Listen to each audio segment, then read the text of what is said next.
We had a bit of an issue yesterday. Let's check and see if she can hear me. She's not able to hear you for some reason. Okay, well, let's work it out. That happened to us yesterday. She can hear you, but she can't hear. Yes, I can. Yeah. Okay, no. I mean, because I need her to respond. Otherwise, I don't know what's going on. Okay. Exactly. Recovering from last week. Hello, Pastor Johnson. I'm Jennifer King. Chicago's new mayor. Sandy? Hey, how are you? Can you hear me? I can hear you. Can you hear me? How are Major you? victory for the Democrats. Yes, I can. Okay, great. Okay, fantastic. High crime and financial issues. Wonderful hearing your voice today. What what a night. I'm glad I have a voice today. Hey, you better take care of that gift. I hear you. Ukrainian Yes, Zelensky and his wife I will hear you. welcome with I military hear you, honors in hear you. Poland this So, morning at the Storm it's just Center. what a night. But there's a lot to unpack, and we're going to be doing that today. So you'll have the runway to talk about that if that's because you are also from the movement. Yes. And so there's that. Okay, I'm sorry. I'm trying to get the last of these little pieces down because I didn't go to bed. Oh gosh. Well, I didn't get back from the station until about 10:30. By the time I got home, and then I was trying to catch up on the news because there were just a lot of Gas is news stories. Then I had to do cents more than a week ago. a couple of hits. AP News. I was like, go to bed for what? This is 8:20 a.m. Let me just CPT rest. Willow Springs and streaming worldwide. For a minute. Plus, I have to write the run sheet. Had to make sure I had all my guests. Chicago's progressive talk. May I get a couple words from Ms. Johnson? Okay. That's Pastor Johnson. She's Reverend Johnson. Pastor. WCPT 820 weather update. Reverend Johnson?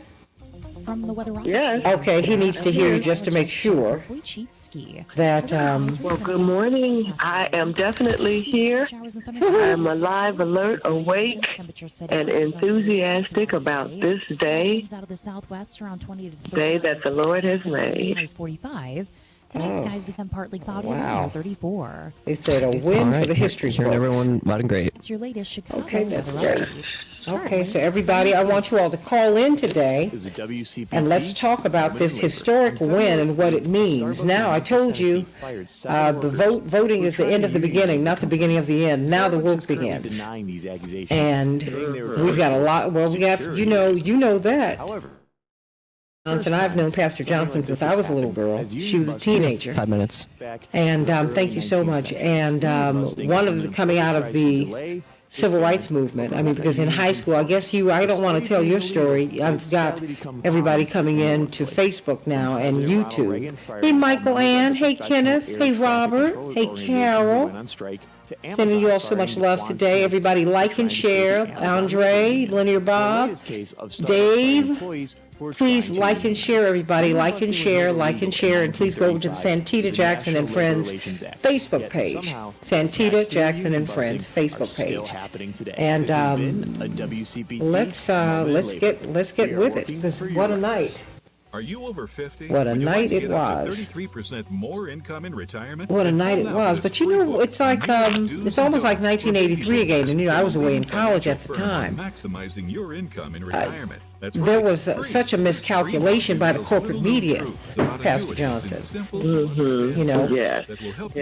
Because they missed the mood, and what you all have to understand is that the pundits who you see on TV and who you hear on the radio in the main, not on this show, they're not paid to reflect opinion, they're paid to shape it. And when you really understand that, you understand why they are so wrong, more and more frequently they are wrong about these electoral outcomes, because what they were trying to do didn't work. How about that? Sponsored by Annuity General. Producers have the appropriate licenses. It backfired. It backfired. It always does. It backfired. Because facts matter. You are So, listening to WCPT 820. there is that. Have limited income and I was broadcasting last night with Joan Esposito and Patty Vasquez, and of course Lady B, Bedalia Tejada was, of course, the engineer, master engineer, and then Matt Cummings oversaw everything. He's on his way to London with his family. Have fun, Matt. And it was a wonderful, wonderful night. We got a chance to talk to a vast array of people, including Congressman Jonathan Jackson. All right. I know you'd love that. What'd you say? These little boys who I used to say, stop, stay here. Don't you stay right here. That they would both go to Congress. Is that hilarious? You can't make this stuff up. You can't. You can't. You cannot. It's just like when I see David Moore in thank you so much in City Hall. I'm like, I do a fellowship. We all grew up together. Hey, are you serious right now? Hilarious. It's right. It's a wonderful thing. I saw him stand up. They honored Reverend at the City Council. I think it was about a year ago or so. And he stood up, I was like, David, excuse me, Alderman Moore. Well, because, it's just like, you'll always be Vicky to me, but I'm mindful of the fact that you're Pastor Johnson. The workers got together. And so I just try to stay right there on that piece. After 6 because that's important. General Motors losing $2 billion. To me. They were willing to negotiate. It's important. But you'll always be Vicky to me, don't worry. Like I'll always be Sandy to you. And I was getting ready to say, and you will always be Sandy to me. I know that's a tough one for you. When you said Santita, what? Moment in labor. But my parents they vacillate. They go back and forth. Between Sandy and Santita, and my mother will call me Sam Tita, and Albertina Walker called me Santina. She said, I'm Albertina, you Santina. And somebody else would call me Santina, and she was like, oh, no. That's what I call her. That's her name for you. That was personal. That was personal. I said, So, but it's great to be, I'm so glad. Thank you for being part of this show, but you are family, so there we go. That's right. Amen. Do's and don'ts for baby boomers and And who would have thought I'd be able to get Dwight up here to start talking? What? He's so profound. He's always been like this since we were kids. Stand by, live in 15. Brilliant. Producers have the appropriate licenses for the products they offer. Increased income is possible using strategies suited to your goals and may require buying multiple annuities and holding them full term. WCPT 820, Chicago's progressive talk, where facts matter. We can change the world, change the world, change the world. We can change the world, we can change the world, change the world. This is the Santita Jackson Show. War and hate to a place of love, it's not too late. Gotta save the children, we can't wait. Let's change the world. Hey everybody, it's Wednesday, April 5th, 2023. I'm Santita Jackson, coming to you from WCPT 820, the nation's largest progressive talk radio station, and AM 950 radio, the voice of progressive Minnesota. I'm getting a little bit of feedback. Let's work that out. Hey everybody, I left the station last night. It was nearing 10 o'clock. Thank you, Joan Esposito and Patty Vasquez, and of course the brilliant producer slash engineer, Lady B, Bedalia Tejada. Thank you so much. And of course, the mastermind behind it all, Matt Cummings. And it's just really a wonderful team that we have at WCPT. And I want to tip my hat to my brothers and sisters at AM 950 Radio in Minneapolis, St. Paul. What a night in Wisconsin. A huge win in the Wisconsin State Supreme Court. This is the most expensive state Supreme Court race in the history of the Republic. So what happened there? Oh, no music yet. Just hold on one second. I'm still in the preamble. It's all right. And then, of course, Brandon Johnson won last night, and the margin just kept getting bigger and bigger. When I got to the station about 6:30 last night, it was about 4 points. Mr. Vallis was up by 4 points, and then about 30 minutes later, it was about 2 points. About 30 minutes after that, it was a hair, and then 30 minutes after that, Brandon Johnson was slightly ahead, and he never looked back. So what's next, everybody? I told you voting is the end of the beginning, not the beginning of the end. Now the work begins. Now you have to demand that the city that you voted to have last night, that it will come to fruition. And let us tip our hat, too, to Paul Vallis for his brilliant, really heartfelt concession. And when you compare it to what happened in Wisconsin last night, it was the loser in that race was just positively mean-spirited. It was really vulgar, actually. Just the things he was not a gracious loser. And indeed, you did not have a Paul Vallis who lost last night. He was not a loser. He was someone who just didn't win the contest. He has vowed to work with Mayor-elect Johnson to bring this city together, as some of his supporters, understandably emotional, as they began to boo as he talked about coming together. He said, no, we're going to do that because we've got a Chicago that we've got to bring together. I'm going to have him on my show when he is available to do so, because coming out of these campaigns, it's tough, everybody. You give it all you've got, and they're hard, and he's a human being, and he's got a family, and they're human. And it's a tough morning for them. It's a euphoric morning for Brandon Johnson, his wife, children, and their family, and all of the supporters. That having been said, the tough part begins now. So let's pray for everybody. But thank you, Paul Vallis, in a very special way for being so gracious and for really pledging, and I know that he's going to live up to his pledge to help to bring this city together. Let's do that, everybody. We've got a lot of work to do. So it is Wednesday, April 5th, 2023. Indeed, it's an historic win, and we got storms, too, to boot. It's just a whole lot going on. Indeed, a win for the history books. That is the headline in Common Dreams. Brandon Johnson defeats school privatizer in Chicago. Progressive Cook County Commissioner Brandon Johnson defeated conservative Democrat and school privatizer Paul Vallis in Chicago's mayoral runoff yesterday. A victory he called a gateway to a new future for the nation's third largest city. He said, and I quote, "Tonight is the beginning of a Chicago that truly invests in all of its people, a city that actually respects the workers who keep it running, and one where public schools have the resources to meet the needs of every child," everybody. I want you to call me at 773-763-9278.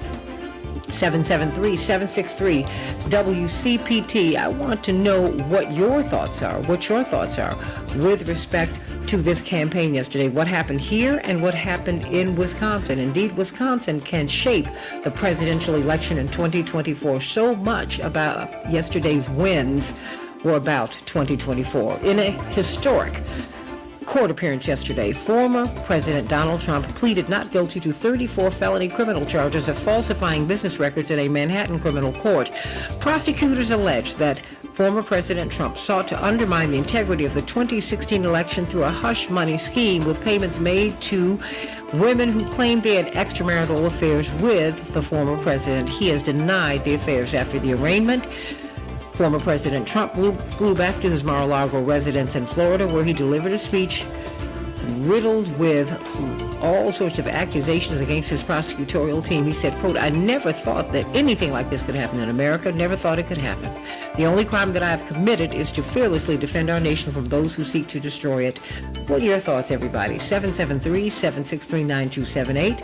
Liberals will win control of the Wisconsin State Supreme Court, according to projections from CNN and NBC and ABC and Reuters, and on and on and on it goes, flipping the majority control in Democrats' favor in what has been regarded as possibly the most consequential election of 2023. Indeed, these are 10-year terms, and this new justice on the Wisconsin State Supreme Court has the potential of overturning the gerrymandering that riddles the state. Indeed, it is the third or fourth most gerrymandered state in the United States, giving Republicans a disproportionate share of offices that they only win because they've been gerrymandered. They are not in the majority of the state, but they control the state legislatures. They control the levers of power in the state.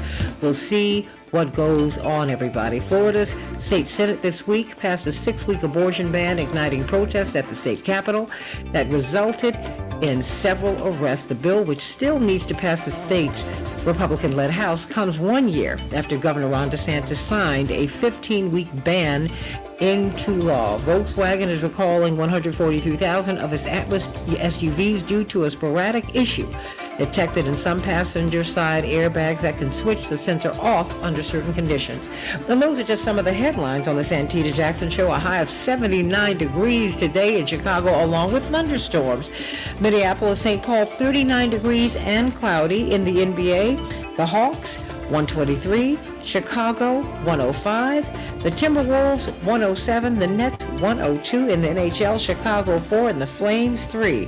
All right, Pastor Vicki Johnson, you were last night out at the Brandon Johnson celebration. When I texted you, I said, oh my goodness, I haven't texted her yet. You were like, oh, no worry. Text. I haven't left the hotel yet. So thank you very much. Goodness gracious. Everybody, like and share the show. Like and share the show. Please go to the Santita Jackson and Friends page where we are streaming live, and the Santita Jackson Show YouTube channel. On the Santita Jackson Show YouTube channel, everybody, please like and subscribe. And on the Santita Jackson and Friends page, please become my friend. Everybody, please like and share. Please do that right now. Please do that right now. Robert and Andre and all of you, Linear Bob, who are watching today. Wow, what a night. What a night. I'm shocked that you were out last night like that, Pastor Johnson. I couldn't miss it. I just had to be a part of history. I knew that we were going to do it, and I felt like Vice President Kamala Harris. We did it, Joe. Girl, please don't. We did it, Chicago. We did it, Joe. I can't talk, because full disclosure, I went to school with her, so I know her. And when I saw her do that, I said, oh, Kamala. She said, but we did it. And we did it yesterday. And we did it. But, I have to tell you, I was really touched by Paul Vallis and the graciousness with which he conceded the election. I mean, when he saw that they had passed the Rubicon, that there was no way that these absentee ballots were going to make up the difference, he called Brandon Johnson. And then his speech was so conciliatory. I really appreciate it. I really, really appreciated that, because if you compare and contrast him to what was said in Wisconsin, this guy who lost in Wisconsin was positively awful. He maligned the integrity of the winner. He said she is not honorable. I mean, it just went on and on and on. It can go that way. It can go that way, everybody. So last night, I mean, is that like merging the good news today? Because, of course, it was Dr. King's anniversary of his assassination, but it was also the anniversary of him going against the military-industrial complex, fighting for peace. Many people feel that ultimately that speech is and that stance is what got him killed. So, yes. The good news, I mean, whatever you want to talk about this morning, because it's a lot. Nobody got any sleep last night. Nobody did. Yes. Well, it certainly is good news that we were able to pull off this victory. I told my congregation and every congregation that I had the privilege to stand before during this electoral process, please do not pay attention to the commercials. Do your research. You must find out what they stand for, what the candidates stand for. Check their records. And don't listen to clips that were played back in 2020, right after George Floyd had been murdered. We were speaking in heightened anxiety and frustration. And so people did their research. They did their research. They saw that Brandon Johnson can bring about the new Chicago that we were looking for back when Harold Washington was elected and brought a new Chicago, a united Chicago. And that's where we're headed towards now. It's a very exciting thing. Well, we can have the new Chicago because we're ready for the new Chicago. He's not going to sprinkle any fairy dust, everybody. This is on us, Pastor. I mean, it's just like, as you preach so hard, but you can't do the work for the people in your congregation. You inspire them so they go home and do the work, right? That's right. That's right. They must be inspired to get up, get out, do the work, vote, encourage others to vote, and now encourage those we voted for to be accountable for the things that they said that they would do, and do things to make it possible for them to do it. Yeah, so this is a great day in the city of Chicago. And Holy Week. You know, because... And Holy Week. So let me share my good news with you then. Good morning to you, Santita, and to all of your Morning Stars and friends. There is good news. This week is known as Holy Week, the week of passion, detailing the betrayal, denial, trial, punishment, death, and resurrection of Jesus the Christ. It was quite a week. Even though he knew what was to take place, he even tried to pray his way out of this week of trials and tribulations. I'm sure you've had some rough weeks in your life. The week that you were scheduled to deliver your first child, the week you had to defend your thesis, the week you received unwanted news regarding health concerns, the week the divorce was final, the week that a dear loved one passed away, the week that we had to wait to see the victory of Brandon Johnson. You've had rough weeks, or there may be some rough weeks ahead. What did Jesus do during his rough week? In addition to taking care of the business at hand, readying his disciples, he prayed. He prayed for what he wanted, that this would pass from him. Yes, Jesus did not want to do this. But when he didn't get the desired outcome, he surrendered to the will of God. Should you experience a rough week, do like Jesus and pray. Pray for what you want, but in the end, be willing to submit to the will of God. Pastor Darius Brooks, who will be on tomorrow, put it this way in his most popular song, "Your will is what's best for me." It sure would be nice if life could be free and easy, cotton candy and lollipops with no cares or woes. That's not how it is. But if you pray and pray within the will of God, you can and will make it. Now, if you will do this, and I pray that you will, then to me, that's good news. I love you, Pastor Vicki Johnson. You have not one but two pulpits. So proud of you. Don't know what to do. How can we worship with you on Sunday? Well, you can worship with me at Lebanon Lutheran Church at 13100 South Manistee in Hagwish, the southeast suburb of Chicago. Well, not suburb, but a southeast community in Chicago. And that service is at 9 o'clock a.m. It can be seen on Facebook or live and in person. And you can worship with me at St. Thomas Lutheran at 80th and Jeffrey Boulevard at 11:30 a.m. for an hour of power. You can see us on Facebook Live or come and join us.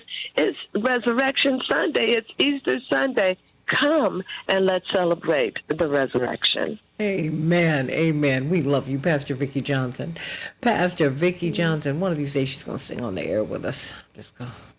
That's one of my wishes. When you sing with me. I will. Amen. Oh, ouch. Okay. You got it. You got it. You got it. We will do it. No, we will. We will. Actually, I'm working on something right now. So I was with Roberta Flack about a week and a half ago. And, you know, she's been very ill. And all she wanted me to do was sing. So I sang about 90 minutes for 3 different days with her. I just sat and sang in her. I think I went through about 50 songs in her catalog. I didn't realize how much of her work I knew. But that's what we did. That's what we did. So, yeah. I said, I know I have to sing more. And she just looked at me and nodded. And smiled. Let's come on, let's do it. I Yes. said, okay. That was one of, when she could speak, that was one of the final conversations I had with her. She called me 3 times in 1 week, just as you do, about singing. Yes. So I got you. Yes. It is a gift. It is a gift. You know, I want Dr. Shanina Knighton to wait and stay with us on the other side of the break. And for, a couple of, you know what, Dr. Knighton, really, you know what, Pastor Johnson, she wants to talk about hair loss today. And that is a real issue for us. I mean, women are dealing with that. People are dealing with that. And I really want to give you more time, Dr. Knighton, more time to talk about that. Because, Pastor Johnson, you see all these commercials on television and they give you these topical solutions, but I think there's something that's going on because women are losing hair. It's a lot. It's a lot. So I want to revisit this tomorrow if you don't mind, Dr. Knighton. But we had an historic night, as you know, and if you could give our new mayor some health tips, and even Mr. Vallis, who did not win, because they've come through a very stressful period. I mean, does stress suppress the immune system? It's just a question. Good morning. Good morning. So it does. So yes, stress can wreak havoc on the immune system. The irony of it is, though, is that COVID puts a tremendous amount of stress on the body, not just during the time of infection, but also afterwards during that recovery period. And so it has been, people have said they've got COVID brain, right, which means that they have that fogginess. People may say, like, oh, my gosh, I might have a ringing in my ears. They might say, I've had this chronic cough. But one of the things that we don't talk about, which Santita, I think would be a great, guest, and I think I have someone in mind, would be to have the discussion around COVID hair. And so it's not talked about as much as women idolize their hair, specifically Black women idolize their hair because of the challenges that we face, in regards to our hair in the workplace and in many other settings when it comes to identity. So as a result, that's one of the things that's not talked about when we have hair loss, when people have patches that are missing, when there is unexplained, alopecia and many different conditions. And so it would be nice to have someone come on and be able to discuss what are some ways in which women can remedy those issues. But I think more so than anything, the discussion that I just want to have is that it raise awareness to the issue. The fact that it is something that's happening, it is something that we rarely think about. And even for an individual that may be vaccinated, they may be vaccinated and still come across COVID.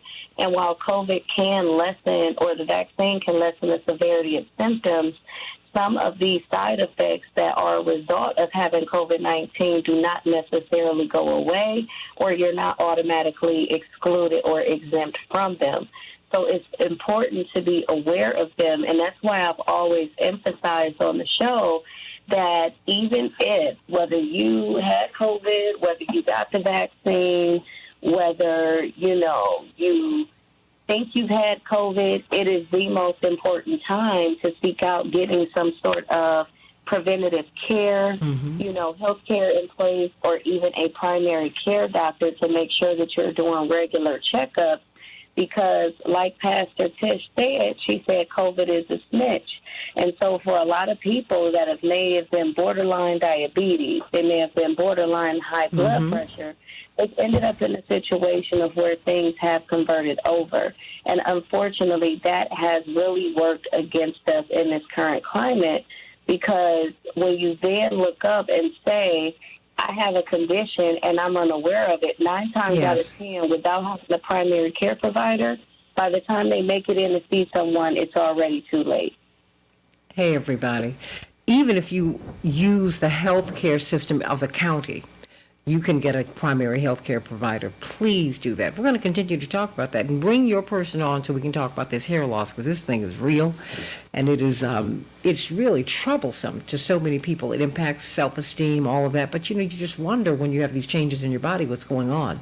Let's talk about this election, everybody. Call me at 773-763-9278, 773-763-WCPT. Of course, you can reach out to Dr. Shanina Knighton at HeydRNina. Hey, Dr. Nina. Everybody, what do you think about the election last night? 773-763-9278, The Santita Jackson Show.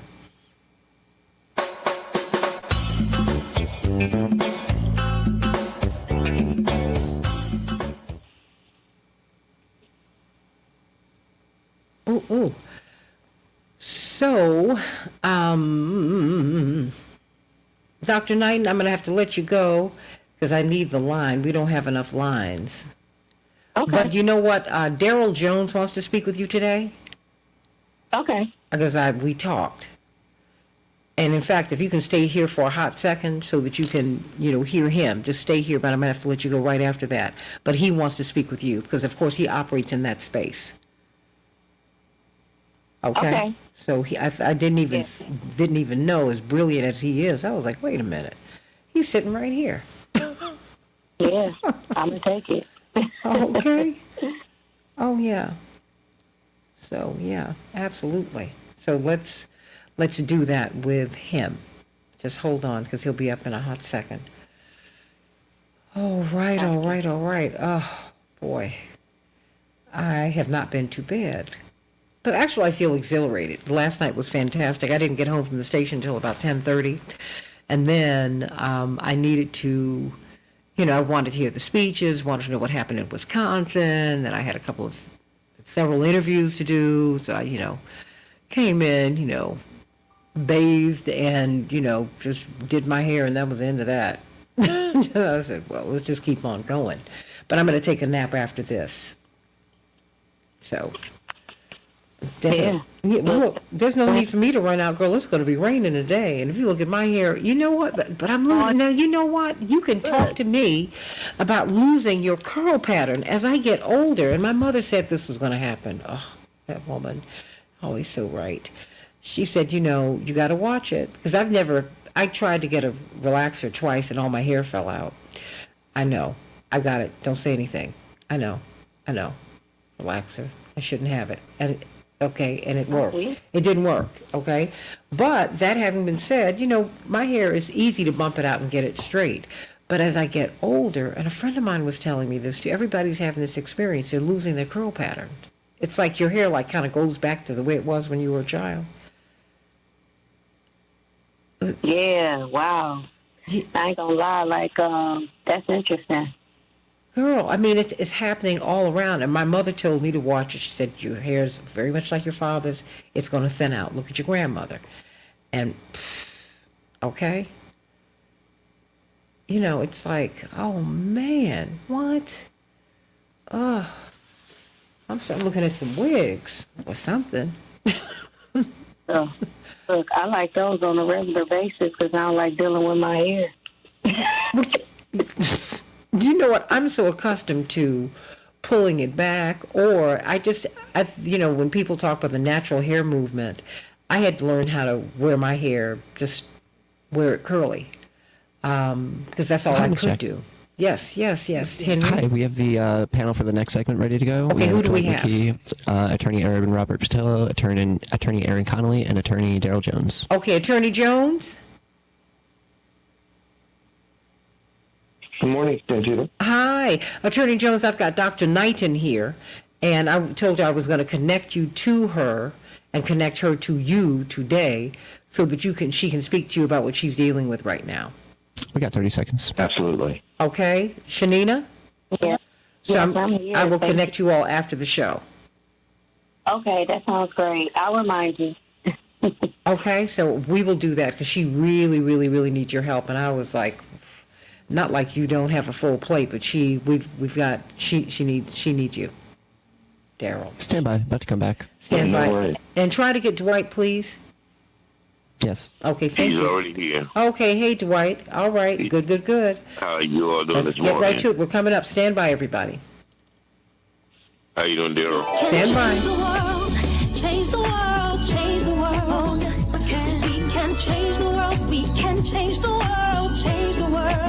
This is the Santita Jackson Show. War and hate to a place of love. It's not too late. Gotta save the children. We can't wait. Let's change the world. Hey everybody, welcome to the Santita Jackson Show. Let us talk about this election last night. Indeed, we're going to be talking about Wisconsin more extensively tomorrow because that is an election of tremendous consequence. Now, you might even undo the gerrymandering in one of the 3 or 4 most gerrymandered states in the United States. Daryl, I'm already calling you in advance to have you on tomorrow to talk about that. What would that mean? And to look at how that race was handled, because indeed the gentleman who lost was not gentlemanly at all. He had a really rather vicious attack upon the winner of that race. But many people are saying that this race and the Kansas races and on and on and on, this is where you're feeling the Roe v. the overturning of Roe v. Wade. You're feeling that now. And so you see it in Michigan. You just see it all over the place. But last night, you had what Common Dream said, you had the public school teacher versus the school privatizer.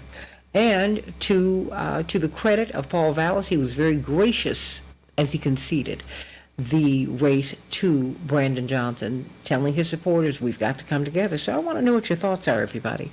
Call us at 773-763-9278, 773-763-9278. We've got Attorney Aaron Connolly, Attorney Daryl Jones, Attorney Robert Patillo, and Dwight McKee. Very quickly, in about a minute and a half or so, there was voter intimidation before as we analyze this race.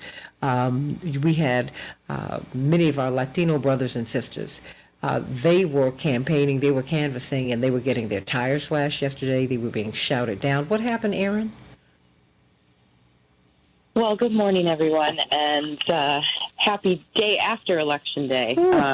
I think we have a lot of things to celebrate this morning in Chicago, but thank you for bringing some light to some of the issues that we still have when we participate in our democracy in this beautiful city. But yesterday, yes, we had, in certain neighborhoods and precincts, we had escalations of voter intimidation beyond what we expect in Chicago, and a little escalation since the February 28th election as well. So it's a concerning pattern that we see specifically in some of the Latino neighborhoods, mostly at the polls, but also out canvassing, where democracy is now really a full contact sport. Some of the volunteers yesterday were physically intimidated. Some of them were actually physically touched by members of opposition and escalated it where the police were called a few times. Wait a minute, touched or were they pushed? I mean, let's make it real for people. They were pushed. Okay. They were pushed and provoked. They were pushed and provoked. And, I want to be very careful and make sure we have all of the pieces together. But I spoke with a couple of our volunteers last night, and these are Latino women who are, as they say, over 60. They're from the neighborhood, and they are tough organizers. But what they had to deal with yesterday was beyond anything they had experienced in the 40 years organizing in the city of Chicago. And, talking to them about, they were not scared for their safety because they're very well trained and we had a good team. But what they had to deal with was absolutely terrible. And the level of harassment and disrespect and physical intimidation we saw for some of these women is not something we can tolerate moving forward in other election cycles. Attorney Daryl Jones, what are the next steps? Because something's got to be done about that, right? Yeah. Good morning, Santita. Good You're absolutely right. We've missed you, Daryl. Well, certainly, I miss everyone as well. But certainly, something must be done. And the first step, I think, when I heard about it and Aaron alerted us to it, we were, fortunate enough to be able to get in contact with the Lawyers Committee there in Chicago, as well as with the Lawyers Committee overall in the national.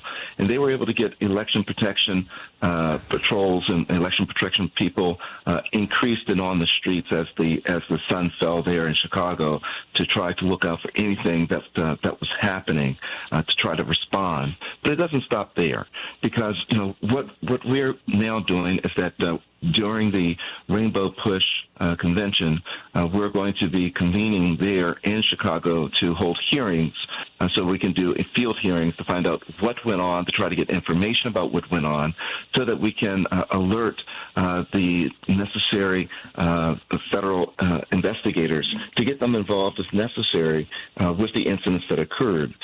It must be stopped. Voter intimidation is illegal, period. And if we're able to identify what went on, we then will be able to address it at that point in time. That's what the field hearings are going to be set up to do, is to try to stop any voter intimidation from anybody, our Latino brothers and sisters, as well as anybody else that experience voter intimidation. It's got to be stopped. People have got to be able to have the ability to safely and freely exercise their right to vote in elections. So that's the immediate next step, is to hold these hearings, is to find out the information. One of the things that Erin Connolly was able to do was that she was able to compile some of the information with regards to what has happened. There were photographs that were taken.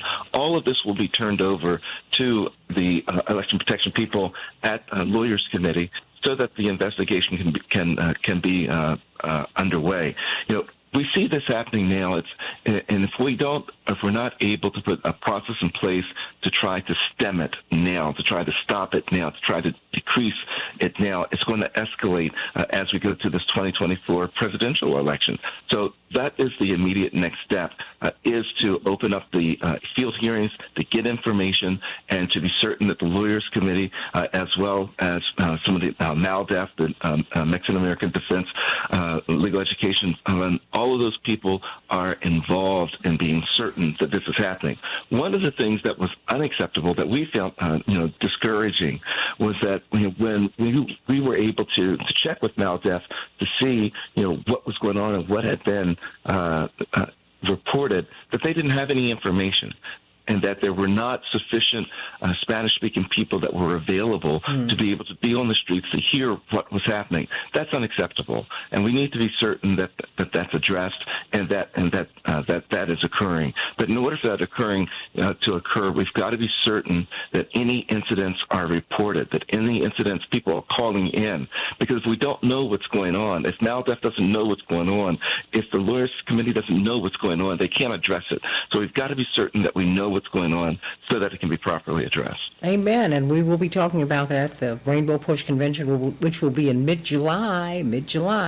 So you don't want to miss it. And we've got to talk about these elections and get prepared for 2024, because we're already now, if you can believe it, I'm already exhausted. We're in the midst of 2024. It's a big deal. I mean, so let's get right to it.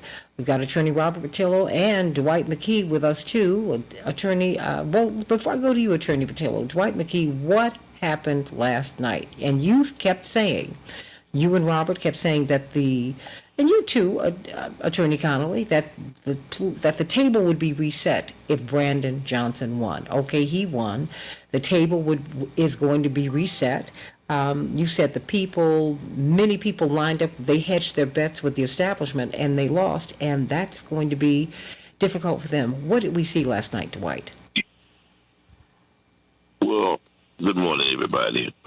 Last week, if you all recall, that the planets lined up in some cosmic procession, led to those of us who were spiritual saw this as a sign during Holy Week for a Jubilee. And God really delivered. It was an extraordinary victory. But in that, I want to give Paul Vallis credit. He was extraordinarily graceful. And in his defeat, I also thought that Brandon was extremely graceful in his victory. He was. He didn't gloat. He didn't gloat.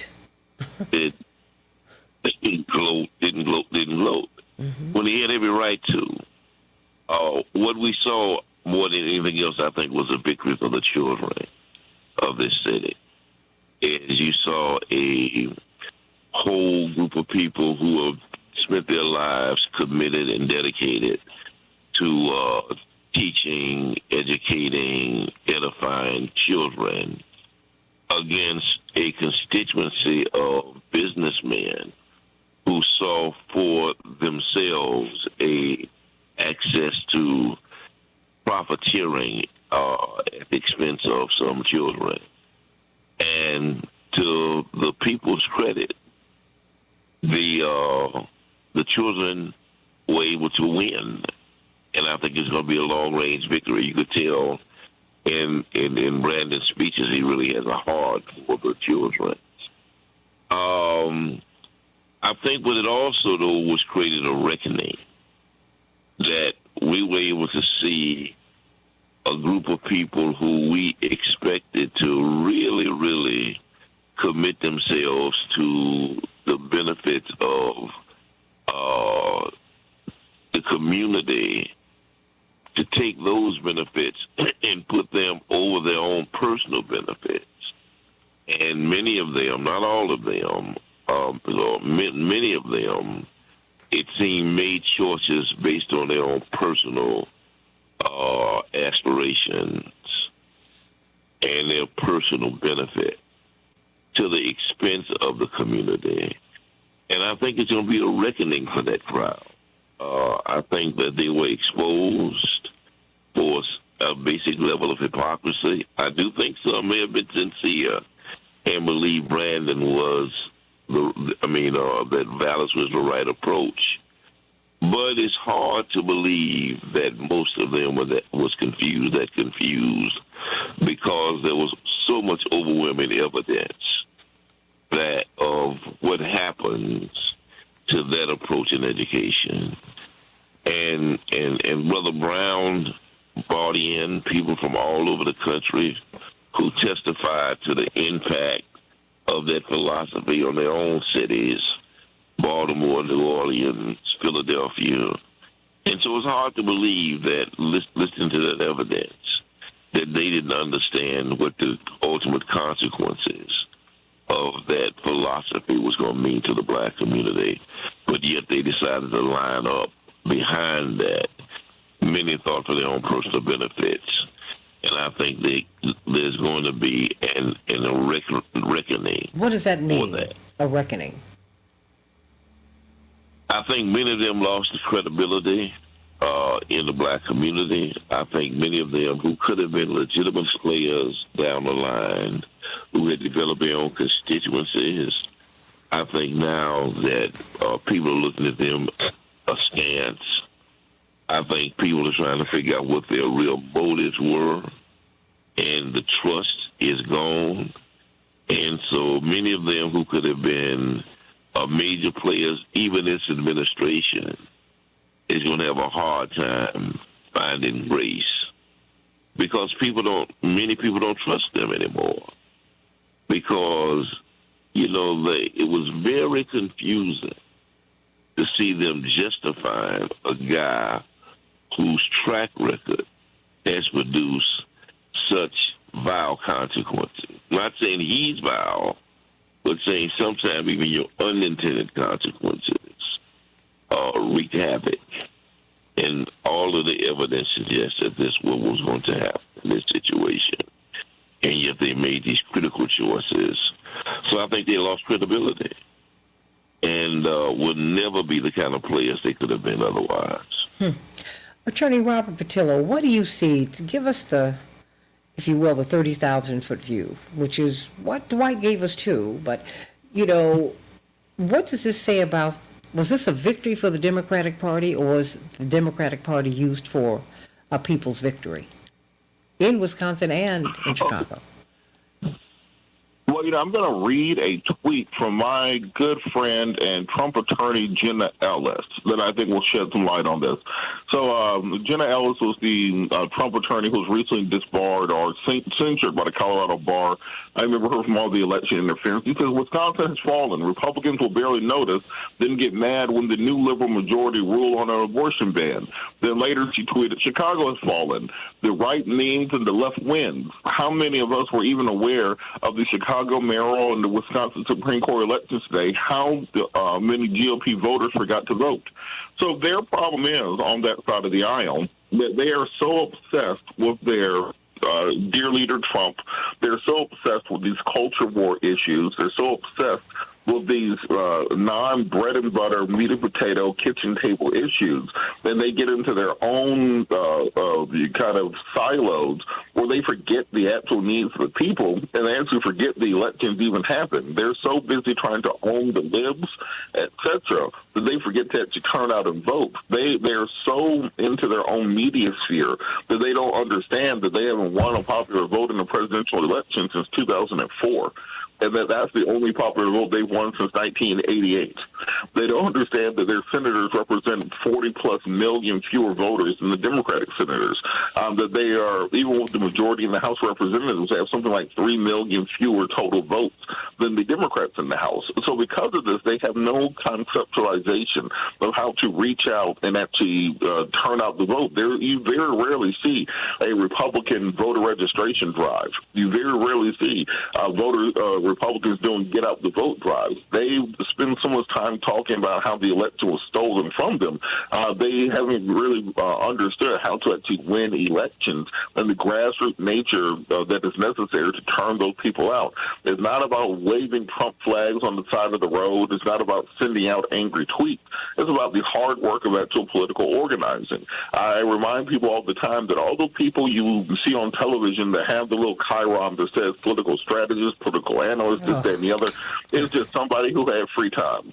That's all that it takes to be on TV. That's if you all got it some takes. free time and you know if you got some free time and you know a producer, you're on TV, and they ask you what you want to be called. So you can be a political strategist, you can be an astrophysicist. They don't check no resumes, they don't do no background checks or anything. A lot of these people are complete idiots, and because of this, they do not understand how to actually win elections. And what we saw in Chicago, what we saw in Wisconsin, was good old-fashioned hard work, elbow grease that's needed to get people out to vote. And that's why whenever it's a toss-up, whenever it sits in one hand and a half dozen in the other, Democrats will usually win because they know how to actually get their people out to vote. And this is why Republicans spend so much time on voter suppression laws and on ballot access laws, because they understand that instead of trying to actually win, they have to stop the other side from winning. Well, Karen Lene says, hi, you are telling the truth. I'm so disappointed in some of our leaders. They could have supported Vallis without publicly endorsing him. Right now, I'm going to celebrate Mayor Johnson, and today is a positive good day. Joy said, call the roll, as Chat Daddy did last night. Did you see that, Dwight? My dear friend Chat Daddy, Bobby Rush, Jamal Green, Willie Green, I think you mean Willie Wilson, Jesse White, and on and on and on it went. Is that what you mean, Dwight McKee? That's kind of what I mean. Is that all of them was very interesting last night when Vallis made his concession speech, that most of the people lined up behind him were black. And black, quote-unquote, Democrats. And so I think it was only 3 or 4 white guys behind him. But everybody who was in Chat Daddy's roll call was lined up behind Vallis. And so it looked as if he wasn't just making a concession speech for himself. That was a corporate concession speech that was unified, that not just him, but 4 or 5 of them will bite the dust. Wow. Everybody, what do you think about the unintended consequences of last night? What do you think about that? And indeed, this question, I think, is for you, Daryl. When you do have, what was it? Who do we contact? Harold Gatewood wants to know. If faced with voter intimidation, I want to pass information on. Thank you. Daryl? Yeah, if you face voter intimidation, or if you face past tense voter intimidation, we still want you to reach out to the voter protection at the 866 Our Vote, 866 OURVOTE, because it must be recorded. it goes on to, just so that everyone knows, it is recorded, and it goes on to what we call a dashboard, so that all the information that comes in is recorded and remains there, so that when we come in, when Transformative Justice and Rainbow Push comes in, and we want to see what has been happening, what occurred, it's all recorded there so we can get it, and we can make contact if the people are available to talk to us, and we can investigate it and do the research and get to the bottom of what occurred and make necessary referrals if appropriate. Well, you know what? I tell you, it's a very, very, very, very interesting time. And, of course, Attorney Daryl Jones, and Attorney Barbara Arnwine, and Attorney Aaron Connolly, and you, Dwight McKee, everybody, Robert Patillo, Attorney Patillo, we will all be talking about voter protection, voter suppression, voter intimidation at the Rainbow Push International Conference. Indeed, you can just call Rainbow Push so that you can participate in building the convention. We're also going to have a 35th anniversary celebration of Reverend Jesse Jackson's 88 presidential run. Over the past year and a half, we've lost three of the major architects of those presidential runs: Steve Cobble, Frank Watkins, Kevin Gray. But the tremendous work that they've done, that's what you saw last night. These coalition politics, cut us in or cut it out, or cut it out, Dwight. That's what we saw last night, having reciprocity in politics. If we vote for white people should vote for us. Black, brown, yellow, and red people need to come together. You saw that last night. Dwight, you said that the issues are ideological. It's not as simple as black and white and color. Dwight, I've got 1 minute. What was the point that you were making last night when you called into the show with Joan Esposito, Patty Vasquez, and I? Well, I thought that they were misreading the polls, is that the people were alarmed because they were saying that so many of the people in the white community was overwhelmingly voting for than the people in the black community and the Hispanic community. But I took the position that that's really deceitful, because a lot of those people were voting for Brandon. Is that in Chicago in many ways is more ideological than it is class or race. And so many of the lakefront crowd is more liberal than the Chatham crowd. And so many of them who, white guys, many people in Boys Town, many people in the South Loop, they are young, liberal, progressive whites. Many of the people that supported Brandon was the union crowd, who was grassroots white, or the teacher crowd, which is very young and progressive, and many of them are white or Hispanic. And so just to try to divide, come to the conclusion by looking at blacks over whites voting is a misunderstanding of how the city operates and the demographics of the city. Amen. So I was not alarmed by that. Well, no, I will say this as I run to this break. The fact is, it was Reverend Jackson and Alderman Bill Singer, a white Jewish progressive, who unseated Mayor Daley in 1972 at the Democratic Convention. He didn't get black Democrats were not working with Reverend Jackson, and they were not working with Bill Singer. It was those two who came together. They're the ones who came together and unseated the Daley machine. How brilliant you are, Dwight. Let that be a lesson to you. Call us at 773-763-9278. Let's talk about this tremendous victory last night. And thank you so much for Paul Vallis for being so gracious, for putting us on the road to recovery, for putting us on the road to building the Chicago that we need, building the Chicago that we desire. Back with more of the Santita Jackson Show in just a minute.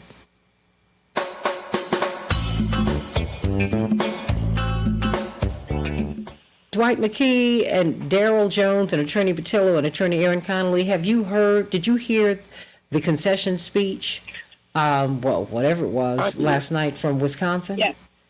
Girl, have you ever heard anything so vulgar and vile? I read a little bit about it. I didn't hear it. Oh, no. You got to hear it. He was so aggressive. He was so aggressive and mean. I'm always surprised when I see men who are that aggressive and mean, because I didn't grow up with that. So when I hear about, a man striking a woman, it's alien to me. Because my father barely raised his voice to me. I mean, I don't even understand. Honest to God, I don't understand that. I really don't. And, it's just like I don't even have a type of man physically that I like. I like men who are sweet. Because I grew up with men who were very kind and gracious and sweet. Men who stood up when I was a little girl, when you entered the room, they stood up. They gave me the chair, all of that. So his aggressiveness, not because it was a female candidate, but just the meanness, I said, woo-wee, this plantation thing is real. This is deep. This guy was mean. He was mean. He was mean. I mean, he attacked her character. He said, called her dishonorable. Oh my gosh, it was awful. Awful. Awful. And tomorrow I'm going to play bits of it so y'all can hear it. Because you need to hear it. Because these are the forces that we're fighting. Oh boy. But Dwight, you said it. You said that these people would begin to come after these, particularly the black folks who did not stand with Brandon. And boy, oh boy, did you get on Instagram last night, Dwight? Mm-mm. But I do know when you bet the house, you better have a bus ticket. And last $2, I'm not gonna lose. Last one for the bus stop and one for the jukebox. When you bet the house, boy, you by definition you put everything on the line, and if you lose, then you have to pack up and boogie. And so that crowd bet the house, and they lost. Man, these folks are talking about them this morning. Hi, Ms. Jackson. Yes, sir. What? Hi, I have the panel for the next segment ready to go, which includes we have Kevin Lampy. Yes, Attorney C.K. Hoffler, Kevin Lampy, and Xavier Nogueras. Okay, fantastic. Xavier, are you awake? I'm barely awake, but I'm excited. We're celebrating. Attorney C.K. Hoffler, as we go into legal Q&A with C.K., we're talking about this. We're talking about this race. Of course, you've got Kevin Lampy, brilliant political strategist.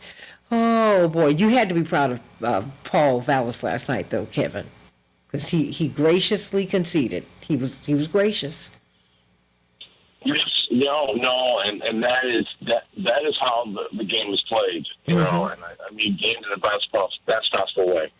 I mean, but you got to come back tomorrow because what that guy did up in Wisconsin was absolutely vile. He was awful. Awful. It showed that Tim Wisconsin made the right decision. Demonstrating his judicial temperament. They did. I mean, this guy was I was shocked by the mean-spiritedness of it all. So stand by, C.K. Hoffler. Of course, we've got Dwight McKee. We've got your favorites here, Attorney Daryl Jones, Attorney Aaron Connolly, who was dealing with voter suppression and voter intimidation yesterday, documenting it. Indeed, that's something that we're going to be looking at the convention. Daryl Jones and, of course, Attorney Barbara Arnwine. Attorney Jones and Attorney Arnwine will be at the helm of that, as will you, Madam President. Former president of the National Bar Association. But we've got a lot to talk about. And, Kevin, we have a lot to get together with this 35th anniversary of the 88 presidential run of Reverend Jesse Jackson. We got a lot to pull together for that convention. But let's get right to it, everybody. We're going to be talking about this race because everyone's talking about what happened in Chicago, and I want to know what your takeaways were. We have a lot of people, as you can see, Attorney Hoffler on the panel. I'm going to send you the run sheet, and so you can know exactly who is here. Xavier is trying to stay awake today. Bless his heart. He told me last night, he said, oh, I don't know if I'm going to make it because I am tired. 2 minutes. Oh my gosh! Well, I didn't go to bed either. I'm not gonna lie. When I got home at 10:30, I was like, go to bed for what? Because I'd missed Brandon's speech live and Vallis's speech live, so I had to go. I wanted to hear about what they were talking about with Trump, and I wanted to know what happened with Wisconsin. There was just a lot to unpack last night, so I just said, and plus I had interviews this morning next. CK, I'm sending it to you as soon as I can get my phone to accept this. So you'll be combining the previous segment and let me make it easier for you. Hold on. Yeah. Just look for 7 to 8 o'clock. 7 to 7:58. Okay, the lower third. Okay. And but everybody, if you can, make your comments tight so we can get everybody in. But go back and forth, talk with each other. Let's do that. Back in 60. Okay, thank you. 60 seconds. Thank you, Henry. You're doing a fine job today. And everybody, please like and share the show, I'm going to reach out to Mary Lect Johnson. I'm going to reach out to Paul Vallis. I'm going to reach out to all these people. I was able to get Congressman Jonathan Jackson on. I just didn't call everybody today because I said, let me give everybody a break. But I won't give you a break today. I'm calling everybody today. That's right. So we can get everybody on to talk about this. That's right, Lorraine. I mean, when I see people when I see grace and graciousness, I'm always very moved by that. And so that was very important to me because he could have gone in another direction. And when you hear what this gentleman did yesterday in where is it? Stand by. Back in 10 seconds. Wisconsin? Yes. I mean, it was so vile and so mean. It was like, goodness gracious. We can change the world, change the world, change the world.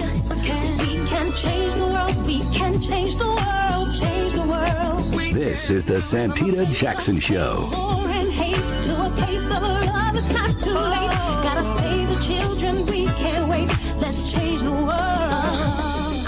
Hey everybody, welcome to the Santita Jackson Show. It is Wednesday, April 5th, 2023. We are looking at the election of Brandon Johnson. He will be the new mayor of Chicago, Illinois. What will all of that mean? What signal does that send to the Democratic Party? What does it say about the Democratic Party? Really, what does it say about progressive politics, about privatization versus populism? What does it say? I want to hear from you. 773-763-9278, 773-763-WCPT. What will be the political fallout for many establishment figures in the black community in particular, and in the Latino community, quite frankly? What will be the fallout? What will be the fallout? Because some people hedged their bets with Paul Vallis, and it didn't work out. And there is, I can see at least with some prominent figures here in Chicago, there's prominent black figures in Chicago, there is a resentment there's a resentment that Dwight McKee has talked about. But of course, his legal Q&A with CK, and we're so excited that she is with us. Now that we're kind of getting through this election season, we're kind of getting our regular lineup back together, but everybody is, it's been expanded because, thank God for that. And we're so excited that we have this new mayor, that we have this new day, everybody. It is April 5th, 2023 in Chicago. Indeed, according to this headlines in Common Dreams, it was really the best headline that I saw. A win for the history books. Brandon Johnson defeats school privatizer in Chicago. Indeed, progressive Cook County Commissioner Brandon Johnson defeated conservative Democrat and school privatizer Paul Vallis in Chicago's mayoral runoff yesterday. A victory that Brandon Johnson called a gateway to a new future for the nation's third largest city. Tonight is the beginning, he continued, of a Chicago that truly invests in all of its people, a city that actually respects the workers who keep it running, and one where public schools have the resources to meet the needs of every child. Amen to that. I want to know what your thoughts are. 773-763-9278, 773-763-9278. Meet my morning stars on the Santita Jackson and Friends Facebook page. That is where I'm able to accept friends, everybody. Please become my friend on Santita Jackson and Friends, on Santita Jackson and Friends, or go to YouTube. like and subscribe to the Santita Jackson Show YouTube channel. Want to give a shout out to Patty Vasquez and Joan Esposito, Lady B, Bedalia Tejada, and Matt Cummings last night, and so many people made last night go. We had a wonderful time when I was back in studio over at the headquarters of WCPT, as we gave you wall-to-wall coverage live of this election. So in Chicago, we're going to have a high of 79 degrees today. Wow, scattered thunderstorms. Minneapolis, St. Paul, 39 degrees and cloudy. In the NBA, 123. Atlanta, 105. Chicago, the Timberwolves, 107. The Nets, 102. In the NHL, Chicago 4, the Flames 3. And we have got a lot to talk about today, so everybody, let's get right to it. But before we do, we have been in these economic times that are so precarious. We are looking at home ownership, and you can still do it, everybody, and I want you to reach out to Team Hochberg to make that happen. If you're a first-time home buyer, which means that you have not owned a home over the past 3 years, you need to call Team Hochberg, your trusted local lender. First-time buyers made up just 26% of home buyers last year, down from 34% the year before and down from the year before. Fannie Mae and Freddie Mac have taken notice, everybody, and they want to turn those numbers around by incentivizing first-time home buyers, again, people who have not owned a home within the last 3 years. They're going to offer substantially lower rates. If you are in the Chicago area and earn less than $105,700 in your household, and you've not owned a home within the last 3 years, call Team Hochberg at 855-56-DAVID, 855-56-DAVID, or go to 56david.com. But you really ought to call them. You really ought to call 855-56-DAVID to see if you qualify for these low rates, because they could change at any time. But if you catch them today, you can get a home, everybody. It's a special offer that can expire at any time. We don't want it to expire on you. So call Team Hochberg at 855-56-DAVID. You can own a home. Home ownership is within your grasp, but you need some help, everybody. And I want you to see if you can build generational wealth for your grandchildren, for your children, for yourself. Everybody, that is the American dream. Ownership, everybody. Call Team Hochberg at 855-56-DAVID, 855-56-DAVID. All right, everybody. CK, we have got, we had voter intimidation. We had a realignment of leadership because Brandon Johnson was like in the middle last summer. He was running, when Congressman Jackson, then Citizen Jonathan Jackson, was running for Congress. But he and the teachers union put their energy behind Congressman Jonathan Jackson. And Dwight McKee, as we bring on Attorney C.K. Hoffler in this segment, it's hers, Legal Q&A with C.K., you made the point that even with Paul Vallis's money, that money is not really the driving force in politics, because the people who've made the greatest change have had the least amount of money. Dwight, can you speak to that again? Oh, yeah, I'd say that, money plays a role, but ultimately you can overcome the momentum of money with a history of service. And that you can through your energy and your record of service and giving, you can develop a constituency and a base that their loyalty will extend to you beyond money. I mean, all money does is it ultimately is pay for loyalty. And if you already can create loyalty based on service, then money does not need to even be a factor in that situation. It would help you buy commercials, but even those commercials ultimately reflect the service that you gave or didn't give. And so those guys that have made real impact, even in these elections, like Johnny Jackson, who didn't really not have money, but had years and years and years of service.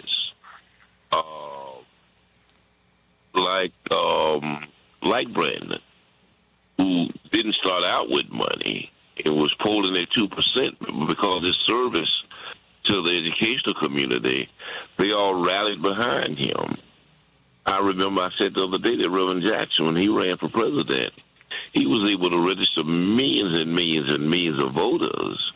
He didn't have a real budget. He was raising money in the shoebox in the church basements. And the chicken, and the chicken bucket. In the chicken bucket, literally, not figuratively. Yeah. I know, cause I was eating the chicken. But passing the bucket. And then passing the bucket. And so he was able to surmount a tremendous campaign because he had years and years and years of service. I mean, ultimately, Dr. King died with about less than $2,000 or $3,000 in the bank. He didn't have $100. But he didn't have $100. But he was able to change the world because of his legacy of service. Attorney C.K. Hoffa, we got a lot to unpack today. You know, you have a lot of people. You know, Brandon Johnson, as has been noted, came from all the way at the bottom. Paul Vallis always led the pack. And he just methodically, from day to day, grew from strength to strength and did not stop. And then you had voter intimidation. Erin Connolly has been speaking about that, and she reached out to Attorney Daryl Jones because that is what they do. So wherever you want to begin, and we've got a lot. And Kevin Lampe, who's one of the nation and one of the world's leading political strategists and organizers, you know, he's got a lot to say about this election too, because he was someone who really went the extra mile to amplify the privatization record of Paul Vallis. He said, you all don't want to do this. It will destroy our public schools and destroy the fabric of this city because we're going to take public resources and privatize them. So you got a tremendous panel, so go for it, girl. Well, first of all, good morning, everyone. You know, Santita, we all watch what happens in Chicago and Illinois, just like you all watch and the world watched what happened in Atlanta. And I think what's most amazing is, once again, we're reminded that service does count. Service does count. You know, I'm a trial lawyer, so I equate it to sometimes the most prepared trial lawyer might win the day. At least that's what I would lecture to all lawyers, that you have to be prepared. Your service, the comparable in the vote in politics, is your service. Sometimes it gets lost in the shuffle with all of the clouds that we have hanging over our head, especially where we have now a former president who's been indicted. But service counts. And so for Brandon Johnson's victory, I applaud him. I salute him. I met him many years ago, but I also met him on the show, Santita, with you. And so I think that to unpack this and to learn lessons from this mayoral election, I'd like to first call on Erin Connolly, because when you tell me that there's voter suppression, just like we saw voter suppression in Georgia and Wisconsin and Alabama and all throughout the nation, and despite the voter suppression, he won, I believe justice was served. So I wanted to call on Erin first to give her perspective on how voter suppression impacted potentially or actually the election. Thank you, CK, and sorry if you hear some thunder and lightning in the background. We're getting quite a storm here in Chicago. So what the biggest concern is, and this isn't just about this election cycle, it's a steady increase in the last few cycles that we've seen. And most of the work that I'm lucky enough to do is in the city of Chicago. And what we've noticed is a pattern of, escalated intimidation, and that includes intimidation and of election judges and folks that are volunteering their time to serve our city as well. It's not just for folks volunteering on the campaigns. It's not just for folks that are trying to vote and maybe intimidated if they see a big group of folks early in the morning and decide to walk the other direction, right? But what we really saw was voter intimidation of volunteers, of folks taking the next level in the process, right? And I think we have some soul searching in the debrief, weigh in what pieces play a role in that, but certainly the tone of where we are as a nation and a city, I think, allows an increase for this type of behavior. And I just want to take a moment to thank all of the folks who were available to help some of these bigger issues yesterday. We had a lot going on at once, and Daryl Jones, Kevin Lampy, Santita, Dwight, Miss Betty Magnus from Rainbow Push Coalition, all of these folks are people who really care about our right to vote and make sure on the front lines that this is something that everyone can do. And so thank you all for making sure that the process is fair. And we have a lot of work to do to make sure the next election cycle for the city of Chicago is safer and more open and more consistent. But, you know, what we did see from organizers was they still were able to win for Brandon Johnson, despite some of these shenanigans. But you know what, CK? I have to tell you, Kevin saw something. He and his wife, Kitty Kurth, are among the world's leading political consultants and organizers. And CK, he saw something, or foresaw something, you know, some things. You know, because those of us who grew up in Chicago, we know the machine is real. And you can get hurt trying to vote here, CK. Well, love to hear what Kevin saw and what he predicted and what he foresaw, and also what he thinks will happen in the future. Because it's one thing to experience voter suppression. It's one thing to see it. It's one thing to experience it. But what do we do in the future? Aaron spoke to that. So, Kevin, what did you see? What I saw, and I'm going to take both what happened in Wisconsin with a 10-point victory for a liberal judge to the Supreme Court, which completely changes the game nationally. And then what happened in Chicago, where a union organizer, where a public school teacher got a larger majority than someone that wanted to privatize education. And then the former president being indicted and arraigned and to do the perp walk, you know, what I see is a victory for the people that when they became organized, when they participated instead of just observing politics, when people be a part of the system. And you got to go, sometimes, you know, I say, if you want to change, if you want to remodel, you just can't throw rocks through the windows. You got to move inside so that you can move walls and you can remodel the house of democracy. And yesterday I saw the people got together and we went inside and we remodeled the house of democracy and to make it work and make more room for more people. CK, I got about 5 more minutes left in the segment. Well, just one thing that strikes me, and thank you, Kevin and Aaron, for your comments. So, you know, we have the social scientist of all social scientists, Uncle White, Daddy D, Dwight McKee. We don't need to introduce you anymore. What did you see? What did you say? And what lessons did we learn from the elections, the mayoral elections in Chicago? Wait a minute. Let me get my engineer by the mute button. Come closer. There you go. Okay. Just saying. I don't know what he's going to say, CK. In many ways, we saw a new generation rise up. And it was a tribute to the legacy of the old generation. You could see the legacy of Harold all over Brandon last night. Mm-hmm. You could see the legacy of Jesse Jackson all over Brandon last night. You could see his studying the spirit of Dr. King all over Brandon last night. You could see Bernie Sanders all over Brandon last night. And so what you really saw is you saw the combination of years of generations of our ancestors and who fought, who bled, who rallied, who marched, who believed.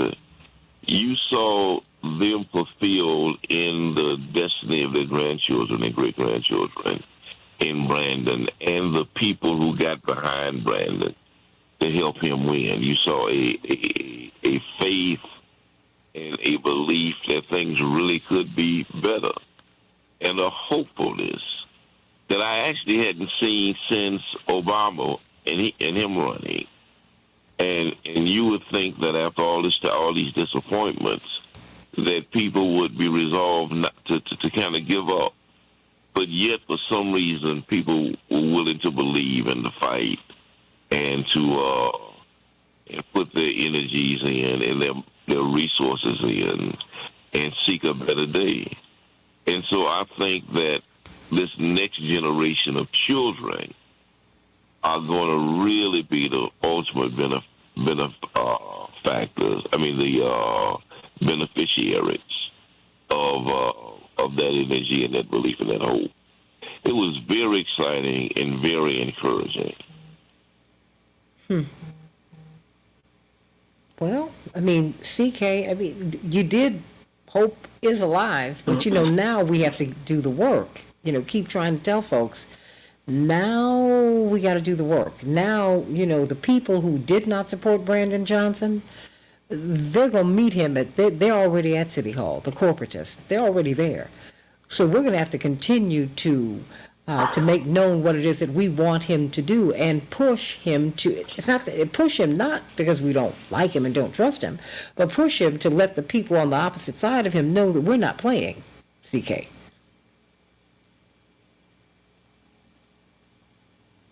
Is CK there?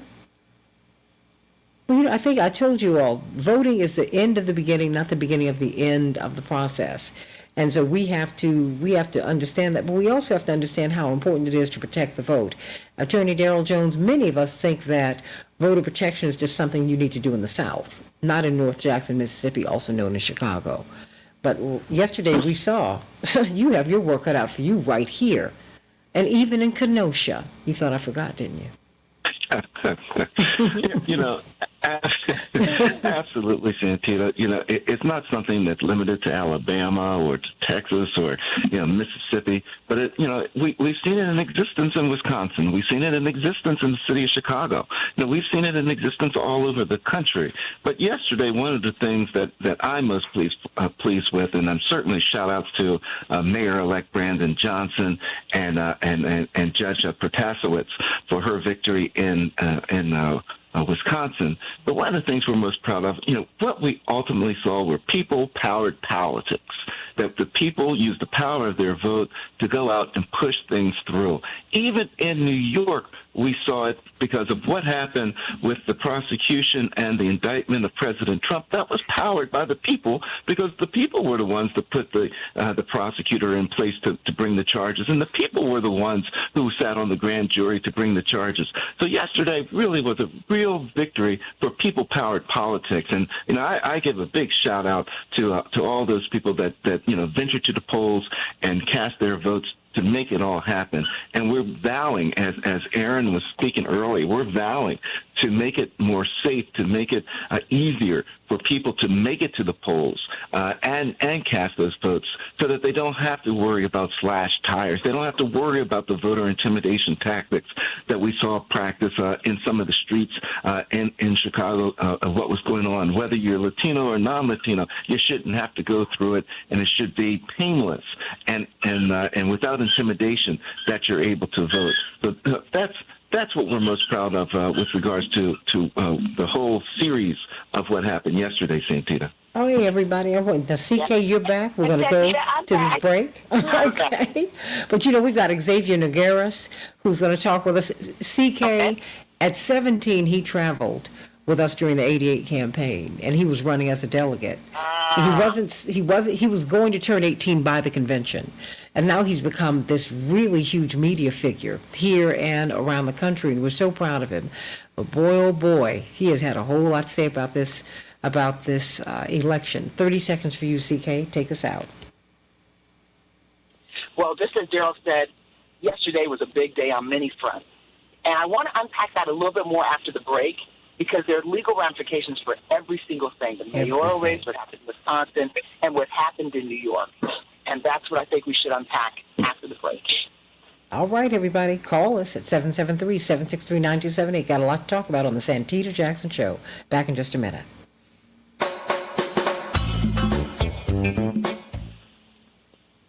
All right, y'all, keep talking. I'm doing a lot of other things.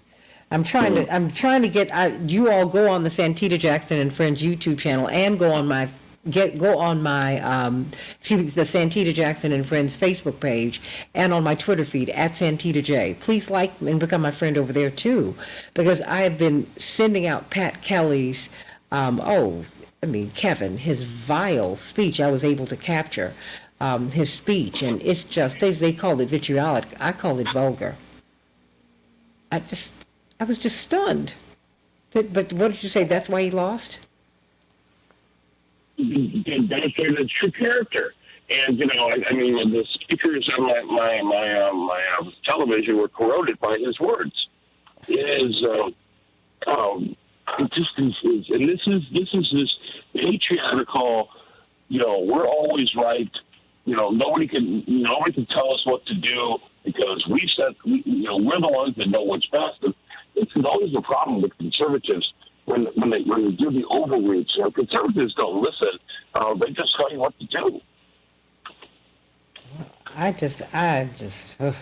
We're going to talk about that tomorrow because more extensively tomorrow because, like you said, CK, it does have legal ramifications. But they have with this new vote, they might be able to undo the gerrymandering that has tied the state in knots. There are more Democrats in the state of Wisconsin than there are Republicans. Well, in the United States, that is true too. But they have like the third or fourth most gerrymandered state in the United States. CK, that's not right. They do, and I have to tell you, I cover a lot of cases in Wisconsin. There are a lot of crazy, very bizarre cases that come out of Wisconsin that I cover primarily for Court TV, and I get to see how the judges rule. I get to see the rule of law there. I get to analyze that a lot. And we have to keep an eye on Wisconsin. 2 minutes. There are more Democrats than a little, but we have to look at what comes out of Wisconsin. We have to look at the results of elections in Wisconsin. And it's not. I don't think it's reflective of the fact that there's so many Democrats that are in control or in power, and that you do have a governor who has been in the past open-minded. So Wisconsin to me is a mixed bag from the standpoint of what comes out of the judiciary, from the standpoint of policies, procedures, gerrymandering, and it's what you would not expect in a state that prides itself in some respects on being on having so many Democrats. So much for that. What I saw in Wisconsin. Go on, Kevin. What I saw in Wisconsin. Back in 60. I spent a lot of time up there, and I'm very close to Peter Barker, the former congressman, the former minority leader in the Wisconsin Assembly, who now is director of revenue under Governor Evers. What happens in Wisconsin is when you look at the areas where you don't think you're going to do so well, it's the strategy of which probably has a name which I've been preaching for a long time, a lose and start. Racine County, the next justice of the Supreme Court, she was in the upper 40s. You didn't win Racine County, but you make sure you get to the upper 40s. And when you get to the upper 40s, then there's house places like Milwaukee where you're in 70% for the justice. And so that is important that we work every area and that we get. Stand by, about to come back in 15 seconds. Even though you're in a stronghold area that's a stronghold for the Republicans, you don't neglect it. You go out and you organize that spot. It's coming back. Oh, hold on. We're coming in. We can change the world, change the world, change the world. We can change the world, we can change the world, change the world. This is the Santita Jackson Show. War and hate to a place of love, it's not too late. Gotta save the children, we can't wait. Let's change the world. I am breathing. Hey everybody, welcome back to the Santita Jackson Show. It's Wednesday, live legal Q&A with CK. So much, my head is on a swivel, CK. There's so much going on.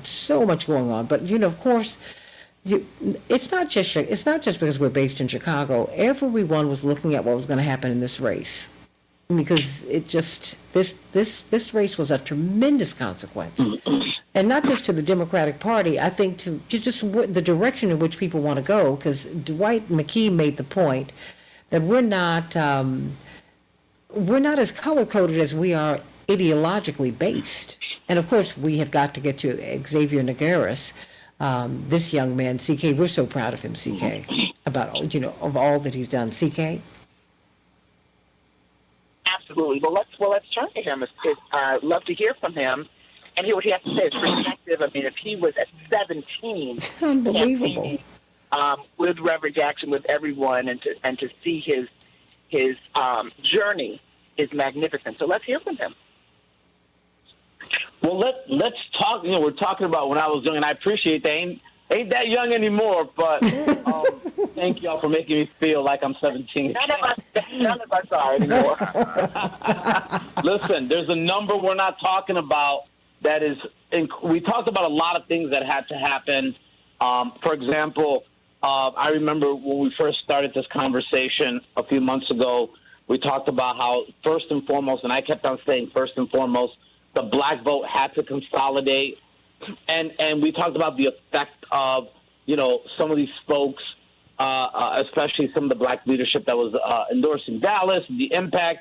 Let's talk about the 4 top black wards in the city population-wise. That's 6, 8, 9, and 21.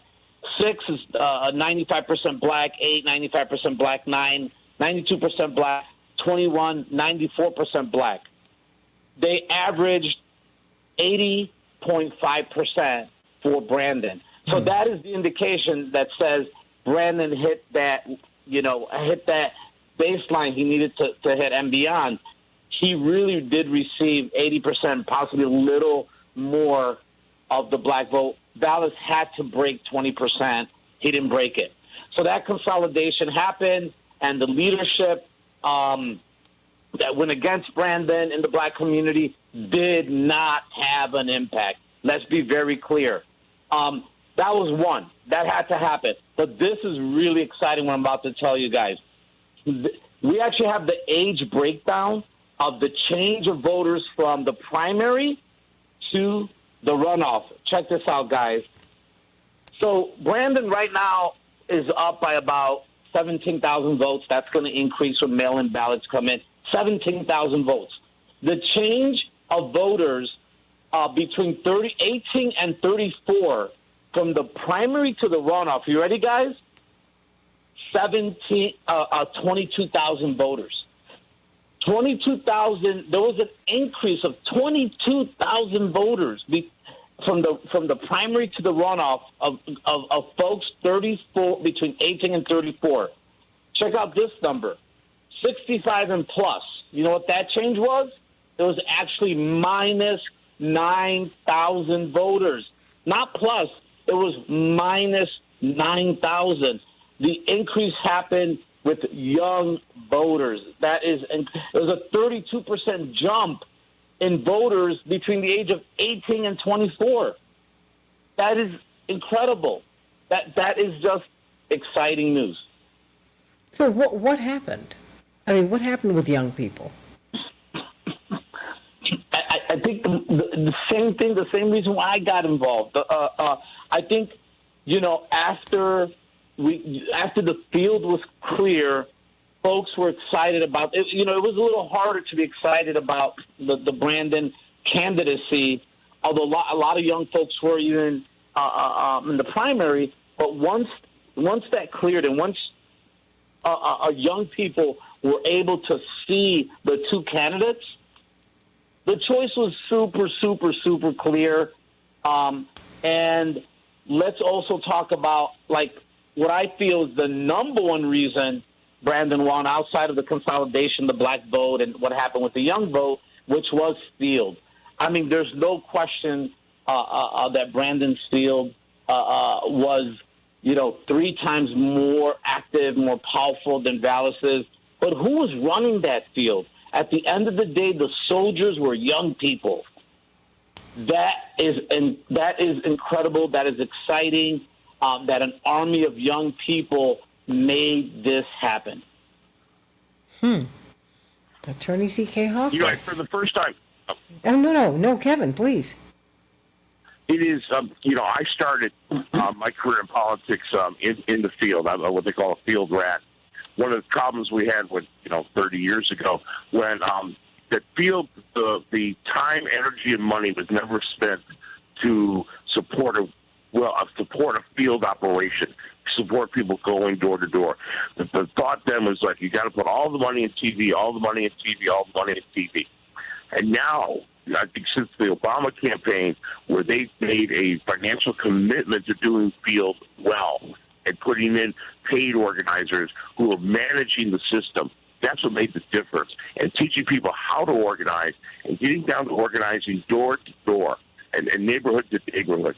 That's what made the difference. And that's why Brandon's team won, because he understood you've got to go out there and talk to the people. You just can't rely on TV ads, and even though Xavier makes some of the best TV ads, you need to make sure that you are talking, that you're getting people motivated to vote. Because remember, elections are not about persuasion, they're about motivation. CK, I mean, everybody is very turned on by this election. Why do you think that's so? Because we're seeing it all over the country, but there was something about this election that really kind of, hit people a particular kind of way. I mean, why in Atlanta, you're between Atlanta, Washington, well, please, all over the country and all over the world. Why do you think this election hit people some kind of way?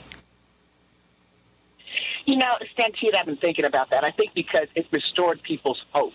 There's been a lot of distrust of the judiciary. We talk about this from decisions coming out of the U.S. Supreme Court, from what's happening in different states like Wisconsin, like Georgia, like Alabama. And we watched with fear the senatorial elections in Georgia. Senator Raphael Warnock ultimately won, but it was scary how close Herschel Walker, who has other talents, he just didn't need to serve in public office, how he almost won and the forces behind him. So people started to get discouraged. They felt that their voice didn't count, their vote didn't count, and that there was nothing that they could do. So what this mayoral race has done, not just in Illinois, not just in Chicago, but I think throughout the country, has restored our hope that with going back to traditional ways of campaigning, whether there's voter suppression or not, door to door, talking to people, listening to issues, and reaching out, that you can have an outcome that makes sense. And someone can come from behind and be victorious.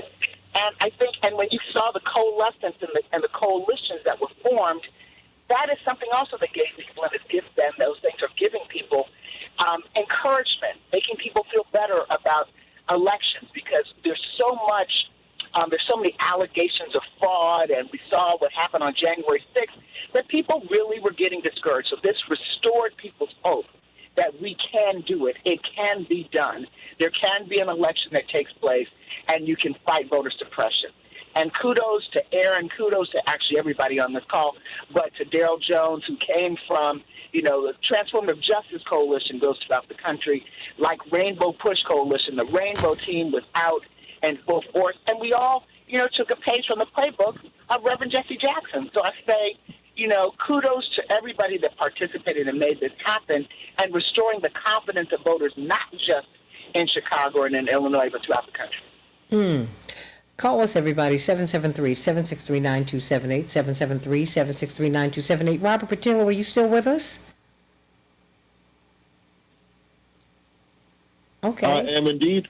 Robert, what did you see yesterday? So much happened. Well, taking it to kind of a 30,000-foot view, I think what we're seeing is a sea change in urban politics, where we're coming out of what I call the black girl magic phase of mayors Mayor Lightfoot in Chicago. You had Mayor Cantrell in New Orleans, Bowser in Washington, D.C., Bottoms in Atlanta, for example. And we're moving into this Black Boy Joy mayoral races around the country. We have Andre Dickens in Atlanta, Brandon Scott in Baltimore, of course, Mayor Adams in New York City, and now, of course, Mayor Johnson there in Chicago. And I want to monitor and see how exactly this new dynamic affects the interplay between both City Hall and the community, but also City Hall and the police unions, because what we saw across the country during the course of the last 4 or 5 years were the black female mayors being attacked viciously by police unions, by the fraternal orders of police, creating these instances where crime ran rampant, and often that torpedoed much of their domestic agenda through in many of those cities. I want to see if the relationships are different when it comes to how law enforcement treats these Black Boy Joy mayors, or if this is going to continue to be a pitched battle where we're stuck in the same position. Secondarily, on the issue of education, we need to find out what will be the secret sauce needed in order to get our schools up to snuff, not just in Chicago, but nationwide. And so I think that as we're seeing this transition happen, we're going to have to, one, understand why it is taking place, but secondarily, understand why some of these outside groups that have been so harsh and negative towards black female mayors maybe have a different disposition towards this new group of mayors. So I'm kind of looking at it from a political science point of view. I think we'll be writing books on this in the next 20 years to understand just how this interplay took place. It's happened completely organically, but it is the reality of what we're seeing on the ground. What do you mean it's happened organically? I mean, is it what's in the air? I mean, we saw what happened in Wisconsin last night. You just see it seems like there's just something happening. Robert, something's going on out here, and it's not about the party as much as it is about the people. The people are using the parties to accomplish their goals. I don't see people being flag-waving Democrats or Republicans as much anymore. I'm sorry, CK? CK? Yeah, and I have to tell you, as much as I love much of Robert's analogy, I do not buy into the black girl magic, black boy joy at all. I think that's a narrative that we mistakenly buy into, and allowing people to define how black men and black women excel in politics and pitting them against each other. I don't buy into that at all. So that's the only thing that I vehemently disagree with Robert, that characterization. But having said that, whether people embrace black women prosecutors more, give them hell, or whether there will be a difference with some of the black male mayors, I mean, black men mayors were catching hell when they were mayors before black women became mayors. So I don't know that that's an analogy that I would buy into, but for sure, there is a new dynamic that is at play, and for sure, hopefully, it will create greater hope for those who are involved in the political process, where they feel their voice will be heard. Whether the person who wins is a male or female black, a black male or a black female. Don't want to buy into stereotypes. Don't want to buy into definitely negative stereotypes that pit black men and black women against each other. In fact, every day I fight against that because I think that's a false narrative in our community, and we don't need to buy into that. Or even acknowledge that there is that schism. We need to build upon that. Recognize that there are those that do pit us against each other, but not buy into it by enhancing that narrative. Robert, you want to respond? I would add into what Okay, Daryl, and then what I think happened in Chicago. What I think happened in Chicago is that the Bible says that without vision, the people perish. Well, if that's true, then the converse is true, that with vision, the people prosper. And I think Brandon was able to articulate a vision that invigorated people and people were willing to buy into and to commit to. I think once you really listen to what the brother had to say, it made perfect sense to a lot of people. And it gave them a belief that it was achievable, that it was not pie in the sky, that if you invested in the people, his premise was, if you invested in the people, you'd get a return. And the return would reflect the investment. And he was willing to say he's willing to invest. And people bought into that. And now that he's won, they're looking for a real viable return on that investment that will play itself not just through the social order of, day-to-day life for the people, but even the implications of what it means for the children and for the seniors and for the poor and for those who are looking to remedy years and years and years of oppression and abuse. I think that what invigorated the people in Chicago was purely the spirit of a man who believed in what he talked about, and people believed in his vision for the city. CK? And, I'm sorry, Daryl. I would add into all that everyone has put out there with regards to Robert's statement about the Black Boy Joy and Black Girl Magic, that I think that really what we're seeing is that you're seeing the coming of age of what will be the largest voting bloc in America. That being the young millennials and the Gen Zs. These are the young millennials that are out here that are becoming the mayors, that are forging the way. And we understand that with that bloc, with that young millennial Gen Z voting bloc, they are the most diverse. They're not going to allow those divisions to continue to exist. So that's why you're seeing the Brandon Johnsons. That's why you're seeing the Brandon Scotts. That's why you're seeing the Wes Moores here in Maryland that are able to push forward on that agenda. And people are saying, yes, this is the way to go. This is the proper way for the United States to govern itself with regards to the inclusion of all of the people. That's what I think we're beginning to see. So when I think it was Kevin Lampy that said that they had this increase of 22,000 voters that were between the ages of 18 and 34, that young millennial Gen Z voting power. That's what we're seeing, and that's the impact I think that we're beginning to witness now. That's coming to bear. That's how I see it. Well, I mean, Robert, why don't you respond? Or do you have one? You have a response? As I said, I think this is something that happens organically, that people, when they see, when you have these issues in communities that happen generation after generation, often they're looking for an alternative. They're looking for something different to see if that is what it takes to break through the gridlock that is currently taking place. And I think this, if you just look at the last elections we've had in major urban cities, you can look at the trends that are there. So it's not as if it's a point of conjecture, it's just articulating what happened.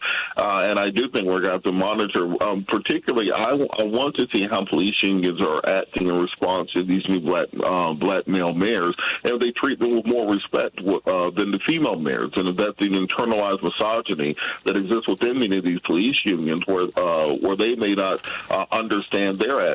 But I do feel that these black female mayors caught more hell than their male predecessors for many of these same policies. I think if you look at Keisha Lance Bottoms versus Kasim Reed, Keisha Lance Bottoms caught a whole lot more hell than Kasim did from the police unions, from many of the business leaders, the construction people, etc. And I think that once we understand that and study those things, we can better address those going forward, because you can't really solve a problem until you identify and study the problem. That's why I say we'll probably be looking at this and doing studies on this for the next 20 years to understand just this dynamic as it exists currently. Well, but CK, I would like to hear from Dwight why he believes, and everyone who knows Paul Vallis, myself included, he's a nice man. Mm-hmm. Very, very nice man. That having been said, his concession speech last night was so conciliatory. It was so healing. I mean, I'd like to know from Dwight, CK, what he read into that in a couple of minutes, Dwight. I read, A Newfound Grace. I really think that Vallis was tired. And really, once he understood, I think he was talking to a race, that he was enthusiastic about when it first started out.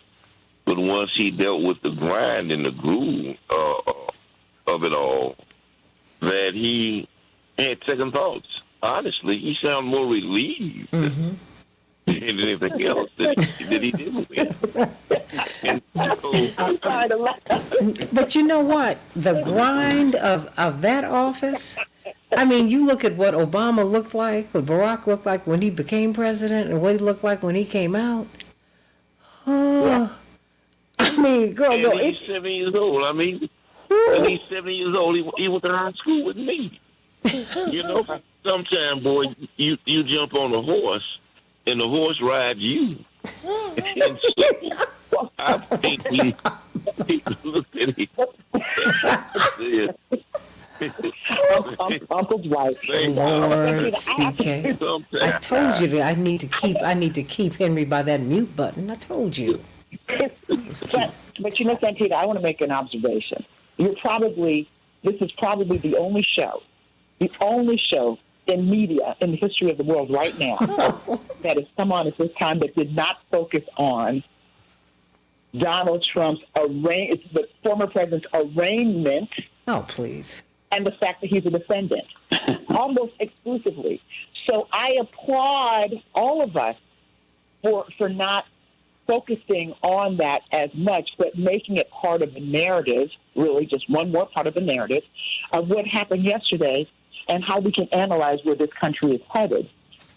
So I really say that in all sincerity, because there are more things, maybe things that are more important than that arraignment yesterday.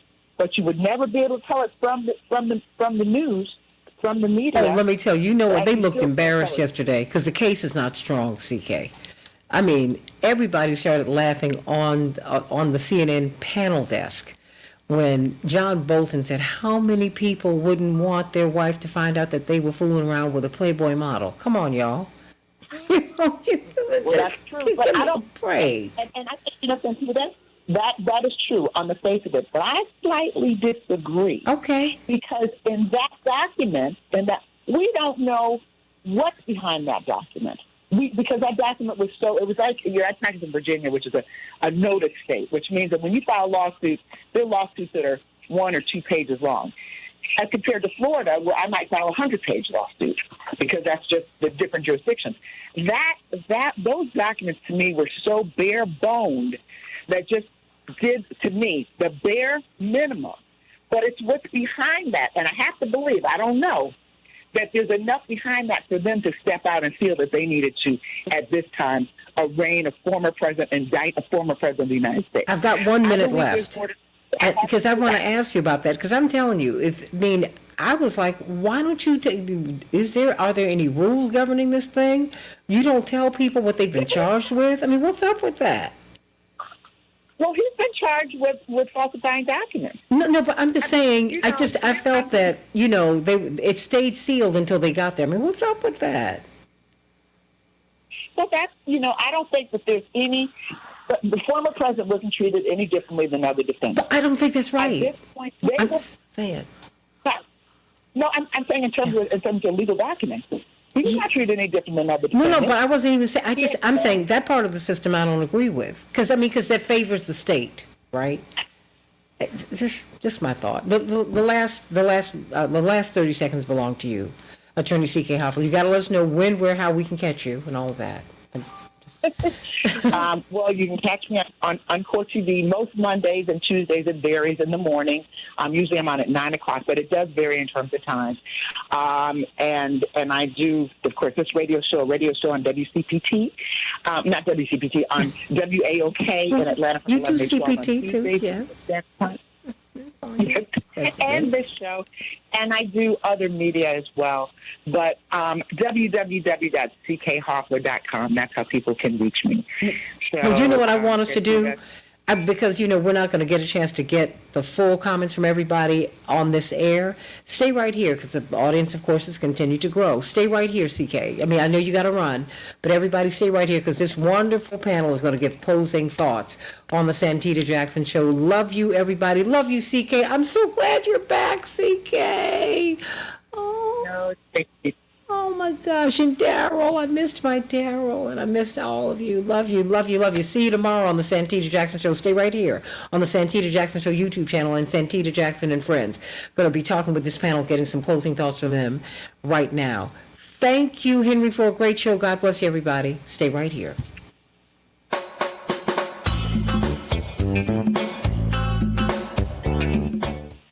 Okay, Yvonne said, we missed CK. That's right. She's Latino Voices Matter. We love her. So CK, you have the run sheet. I was just trying to move things along because, but. And this is a great panel and a great discussion, but I really do applaud it not being consumed with the arraignment yesterday and all of that, because I really do believe there were greater things happening in this country, such as the mayoral race in Chicago. And this has one thing that I will say, based on even that race and what's happening in Wisconsin and happening throughout the country, is yes, we're seeing this country become more divided. I think that's also something that I believe is happening, is happening, going to continue to happen. And I do think that is, when we look at the courts and we look at decisions that are going to escalate up through the legal system in the federal courts, Court of Appeals, and possibly up to the U.S. Supreme Court, we will see and feel exactly how divided this country has become and is going to continue to become. So I say that with a great deal of sadness, because I think we're going to see some decisions coming out of the U.S. Supreme Court that are going to be very shocking, unfortunately. Well, do you think that's going to inspire us to fight? I think it will inspire people to go back. It's going to really turn on state rights. So people are going to, because this U.S. Supreme Court is going to throw everything back to the states. And so that just means that we're going to have to, just like you all did in Chicago, be mindful of who we elect. And local politics are going to really, really count, because everything's going to be thrown back to the states, just like how regulating voting, all of that things, women's reproductive rights. We're going to continue to see that trend, I believe, anything having to do with privacy rights. So that means it's going to be critically important to elect people who reflect your values, to elect people who you believe are going to serve. And that includes judges. Most judges in most jurisdictions are elected, and not to sleep and not vote down ballot. It's important to vote the complete ballot and look at the judges that you're voting for, because when I look at these cases throughout the country and some of the outcomes, a lot of them turn on, in some instances, the judge making certain rulings that could affect the case one way or the other. And you just have to remember that in the previous administration, the Trump administration, he did appoint about 300 plus federal judges who have jobs for life. So when cases escalate through the federal system, a lot of times you do reach judges who may look at things very differently. I've had judges tell me, who really don't believe there's anything such as discrimination. They'll see a noose in the workplace and say, well, that was just somebody, one bad apple. When you have a manager that threatens black workers with a noose if they don't do he tells them to do. And I had a federal judge in Texas say, well, we don't want to penalize entire companies simply because we had one bad apple. And it was just a rope. Well, no, that's not just a rope. That's a noose. That's like black people. So we have to be very, very, very careful and conscious about the decisions that we're making on a local level. Federal judges, that's different. But local politics are very, very important. And so we take a page out of the playbook of what happened in Chicago, and we have hope. And I think it will cause us to go back, Santita, and to look in our communities and see what's best and not rely as much on federal government to do everything for us. And I don't think that that's necessarily a bad thing, to go back into our communities and to begin to see what's best for our communities and act appropriately. I mean, Attorney Daryl Jones, what do you see from what we've, what a day, what a moment. Is Daryl still there? He might have gone. Well, Kevin Lampe, are you still there? I am still here. I'm going to throw out another topic for us here. Another facet to Brandon Johnson's victory. This moves Chicago a few steps closer to hosting the Democratic convention next summer. You think so? Absolutely. Why? You know, I think Chicago, it's between Chicago and Atlanta right now. And Chicago now has a black union mayor. And that's one of the things that Brandon Johnson said last night. We saw the civil rights movement and the labor movement now one and together. And I think that's a message that Biden wants to spread across the country, and what better place to hold a convention. And this is the first convention I ever attended and worked at in 1996, and have for every 4 years since then. Mm-hmm. It is, I think this makes it much easier to come to Chicago, to a union town, with the infrastructure that can handle a Democratic National Convention and could be the one that can compel Biden to his next term. Well, you know, this is the only way Biden can win. Biden can't win with Biden's old politics. He's got to win with the new politics. And this is when we have to understand how you make adjustments, right? You know, you have to adjust to the zeitgeist. And, you know, Brandon is where people are. I mean, and I don't think that people are as partisan as much as they are, Dwight, ideological. I think, you know, if the Democratic horse is going to get me there, that's the one I'm going to ride, or the donkey. And, you know, the Democratic, you know, what are Democrats? Well, I know we're blue, but if that horse is going to ride, I'm going to do that. If I got to ride something else, I'm going to do that. I mean, because people just really want they want their way of life to be protected, and they want it to be reinforced. I mean, we're watching the de-dollarization, Kevin Lampy and Dwight and CK and Robert. I mean, even D.L. Hughley, not even D.L. Hughley has some really excellent posts, but he was talking about that yesterday. I mean, he was just breaking down all of these alliances.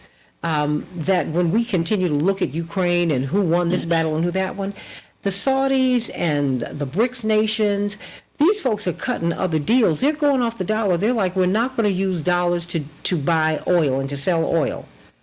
Now Russia's not going to do that. Do you know what that means to us? We're going to have to start filling up barrels of cash to go buy a loaf of bread. It is, you know, you get me going on foreign policy here. You know, I've spent a lot of time on African foreign policy and European, you know, particularly Balkan foreign policy in my career. And it is.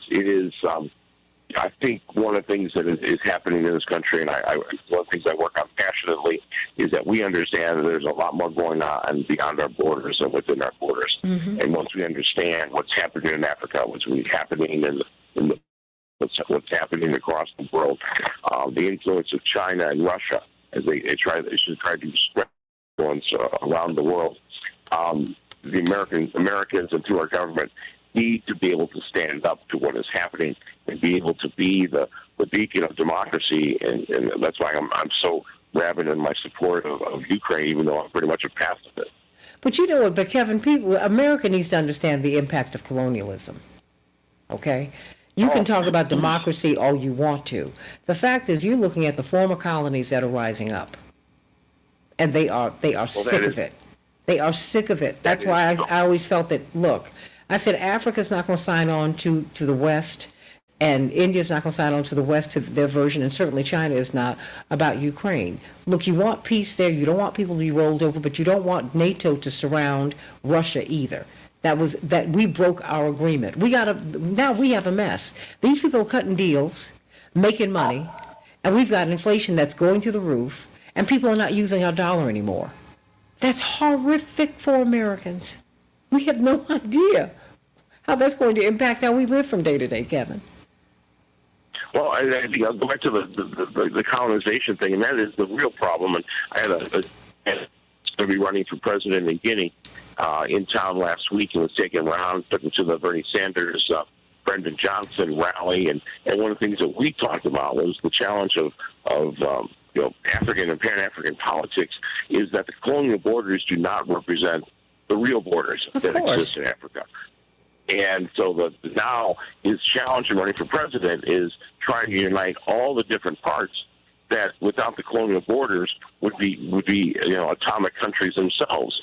And so this is something that America needs to pay much more attention in Africa, and it's something I am focused on, and I've been to the Democratic Republic of Congo. I've been to Mali. I've been to these places, Uganda, and done politics in each of those places. And we need to understand, and we need to empower our brothers and sisters who are there on the continent, because China and Russia, the influence is there, and it's corrosive.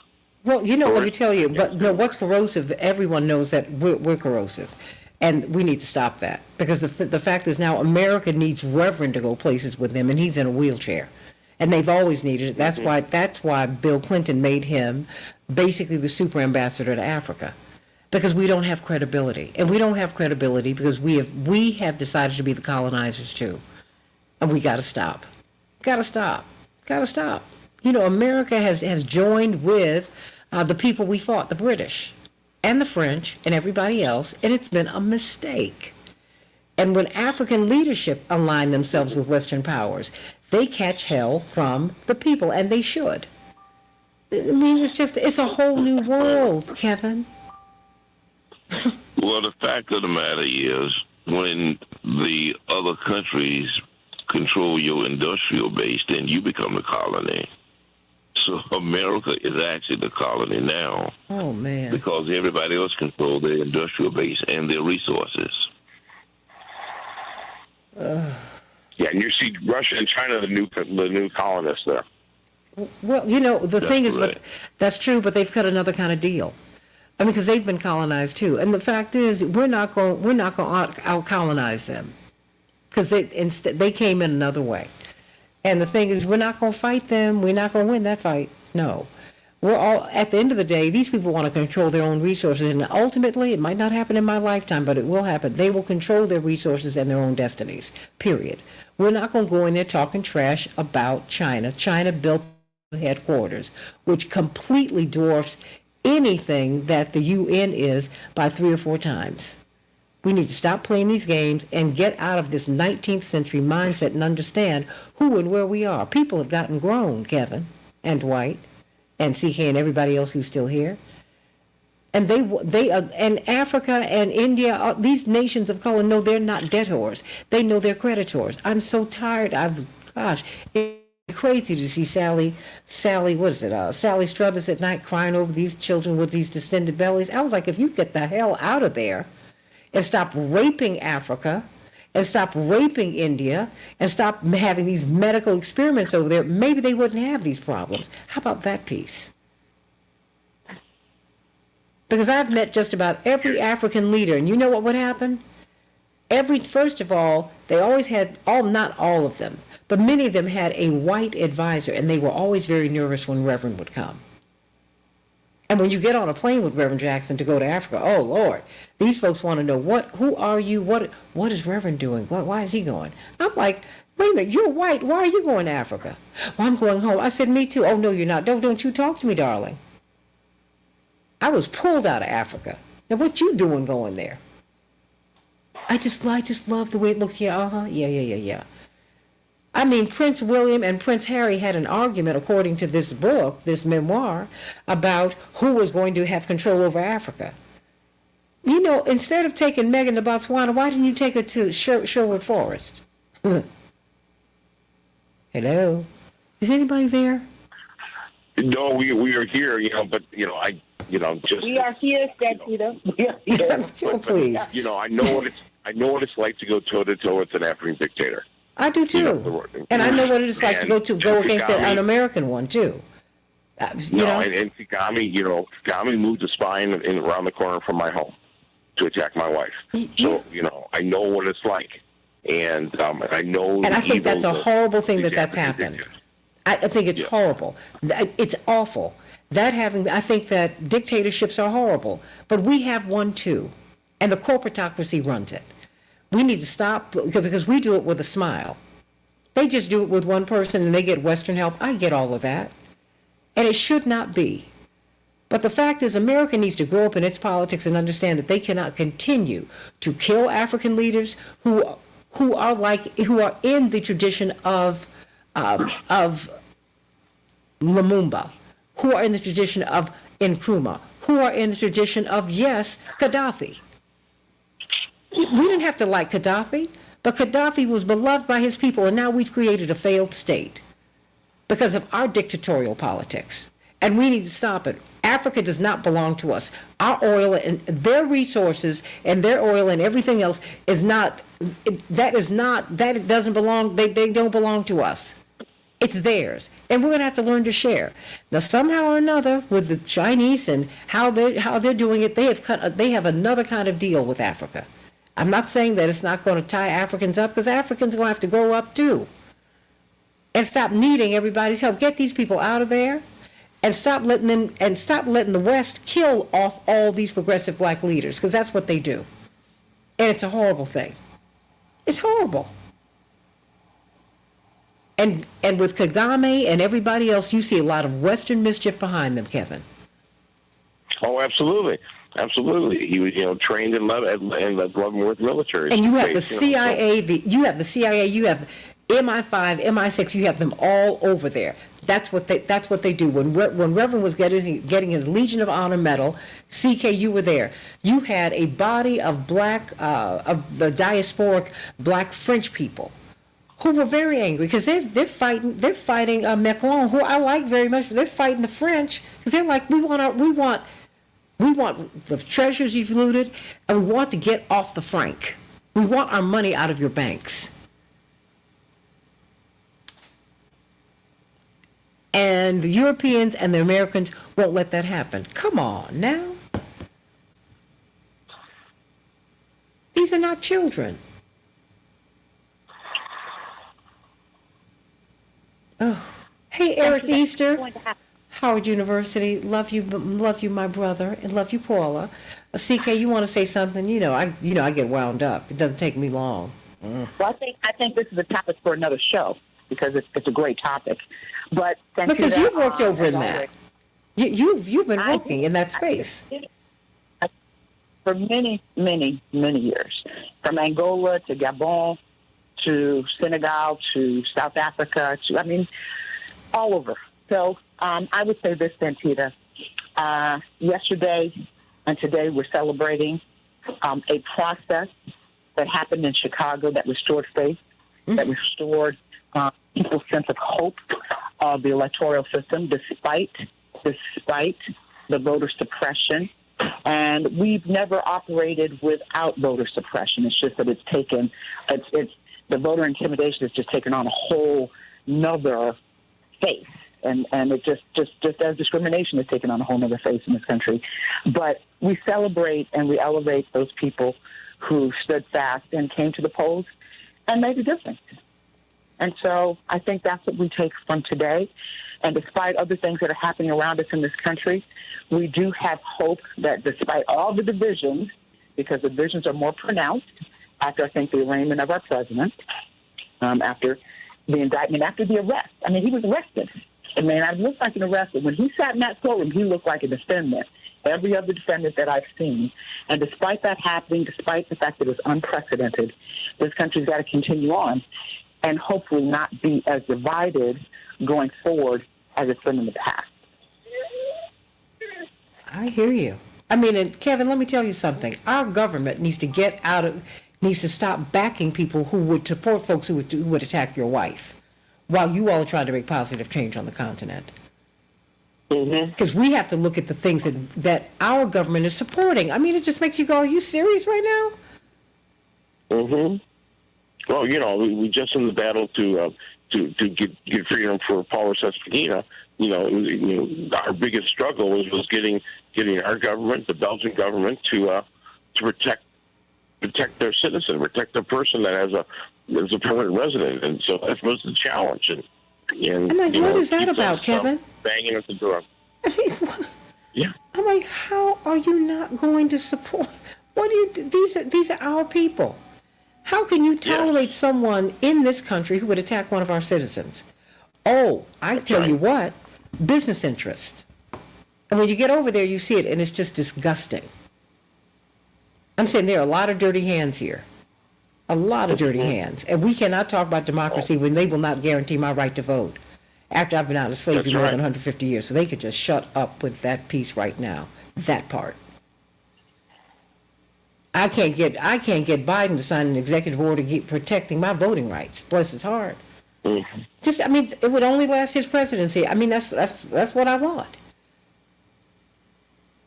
My voting rights are tied to my citizenship. They're tied to my freedom. What? So until we can get some moral credibility, we need to shut up. Clean up our own stuff. Let's work on being democratic ourselves. Republicans gerrymander us out of power. There are more Democrats in the United States than there are Republicans, but they control everything. How is that? They can't win a national election. They didn't even win 2000, y'all. By the time it was... No. What? It's because the Democrats have done a poor job of winning state houses around the country. And the state house controls the map. And what's going to happen up in Wisconsin is come August 1st, when the new Supreme Court justice gets on the bench up there, the Democratic Party of Wisconsin is refiling their lawsuit to eliminate the gerrymandering that's going on in Wisconsin. And we've got the majority now, but we have to do those things. We have to continue to toil in the vineyards and be able to elect more Democratic state houses all across this country. And Democrats need to stand down and to embrace computer-based and random legislative districts, because when we do that, we can win. But the problem is too many incumbents want to protect their own backyard. They're not interested in helping the neighbors. And so Democrats need to set that aside. And I think we've seen some leadership here on anti-gerrymandering efforts across the country. And the more we pursue that, the more we will have a country that will be much more reflect what the values of the people actually are. Amen to that. Now, see, I'll sign on to that. Now, see, now you're making some sense. You're making sense. No, really, it just makes sense to me. Makes sense to me. And let's not be hypocritical about this. Progressives catch hell in the Democratic Party still, and I'm like, wait a minute, what y'all doing? Why'd you? Come on.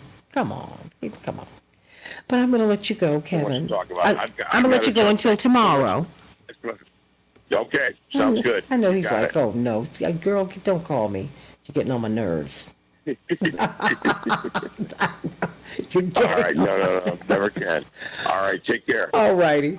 Who else do I have with me? Does anyone else have anything? Hey, Eric, you need to send me your number on Facebook privately so I can have you on one of these panels. Eric Easter.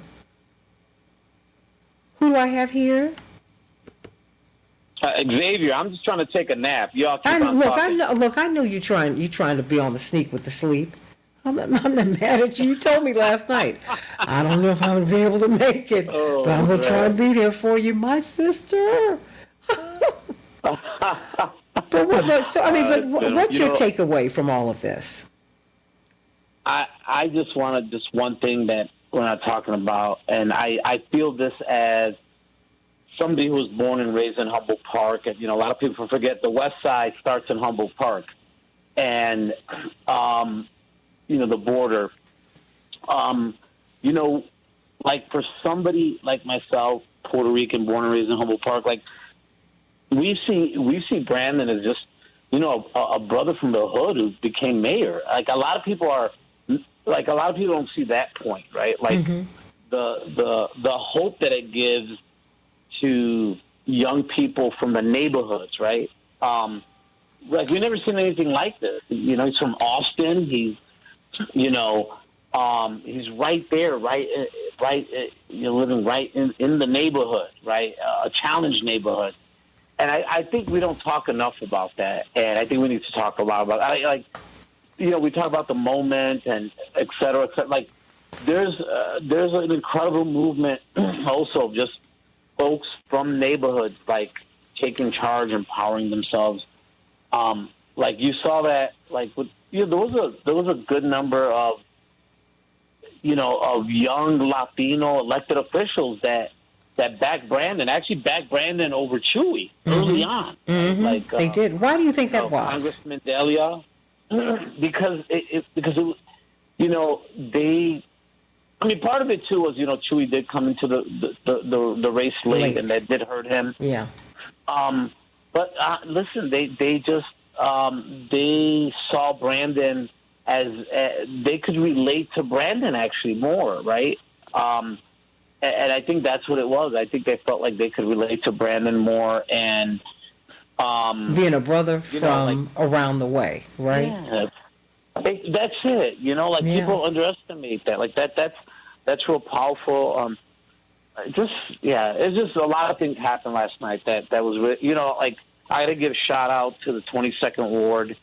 Like Brandon won the 22nd Ward. Like I don't remember early on when Brandon was on. I was like, hey, hey Brandon. I was like, Brandon's doing good. You're doing good on the north side. A lot of that, doing well with Puerto Ricans. It's just a natural fit, but really, there's an alignment in values with the Mexican community, but somehow there wasn't an alignment in support. Mm-hmm. But it happened. And when you see the 22nd Ward, Brandon won by 57%. We're talking about a ward that is, Mexican, right? 90%, that shows a lot of hope. It really does in folks working together. The other thing we don't talk about too is this polling that comes out. This polling comes out 2 days before the election, trying to convince people that Brandon isn't going to win. Right?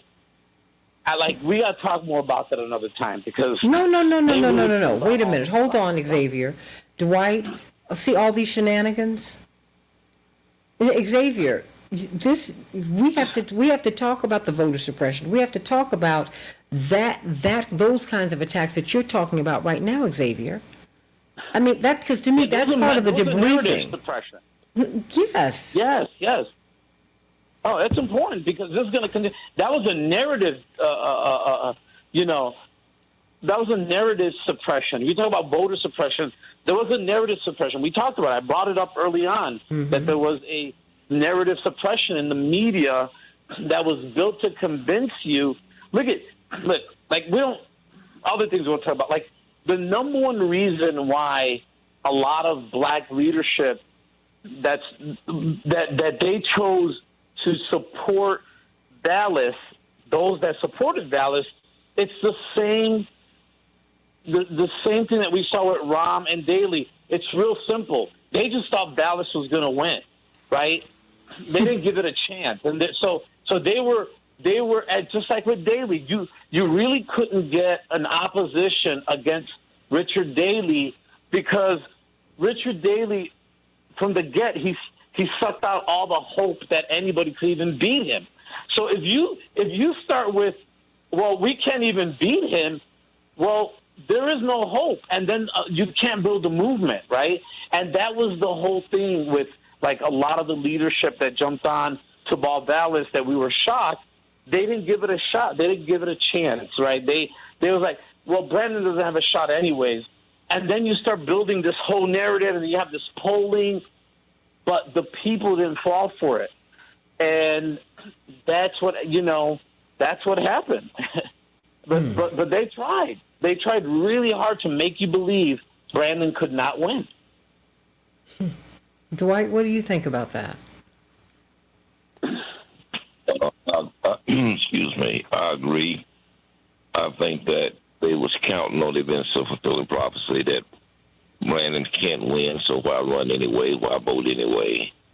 And I think it backfired in many ways because I think at one point, and I almost saw it happen, is when we had the rally on the west side of Hatch's Church with Al Sharpton. The people believed that Brandon could win, but I saw Brandon then believe that he could win. Mm-hmm. He became invigorated. And the momentum, I was talking about then when we were having the shows, I was saying that the momentum was shifting. And Bob Starks was saying that the momentum is shifting. Mm-hmm. And what had happened was those undecideds were going to be the margin of victory for Brandon.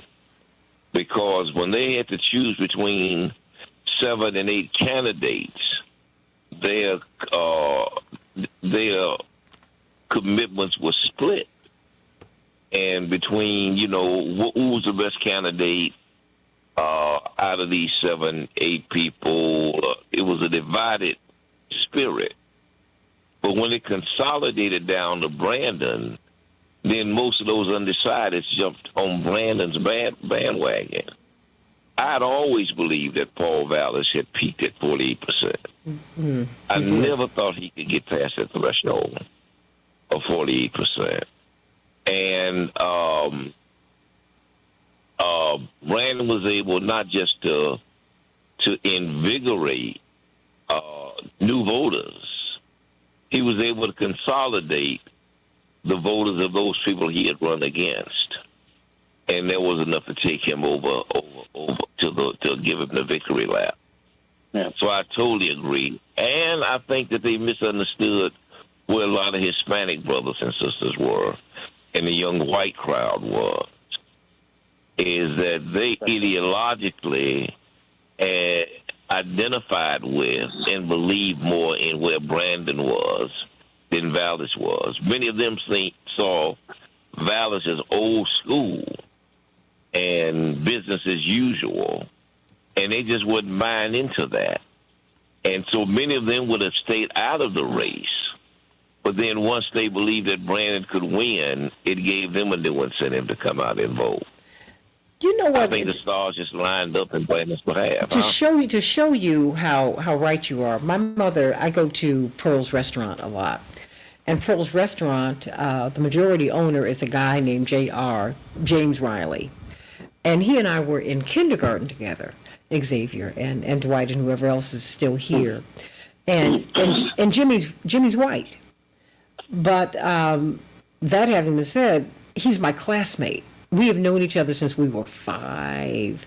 So when I call Jimmy for anything, Jimmy is like, he even had to remind Jonathan and Jesse, he was like, wait, I'm her classmate? And my mother said it occurred to me as I was talking to him because of, the affection and love that we have for each other, because we were in kindergarten together, okay? My mother said, you really have white friends. Because my parents are the product of Jim Crow America, right? So I'm part of the first full 4-year graduating class of Whitney Young 40 years ago.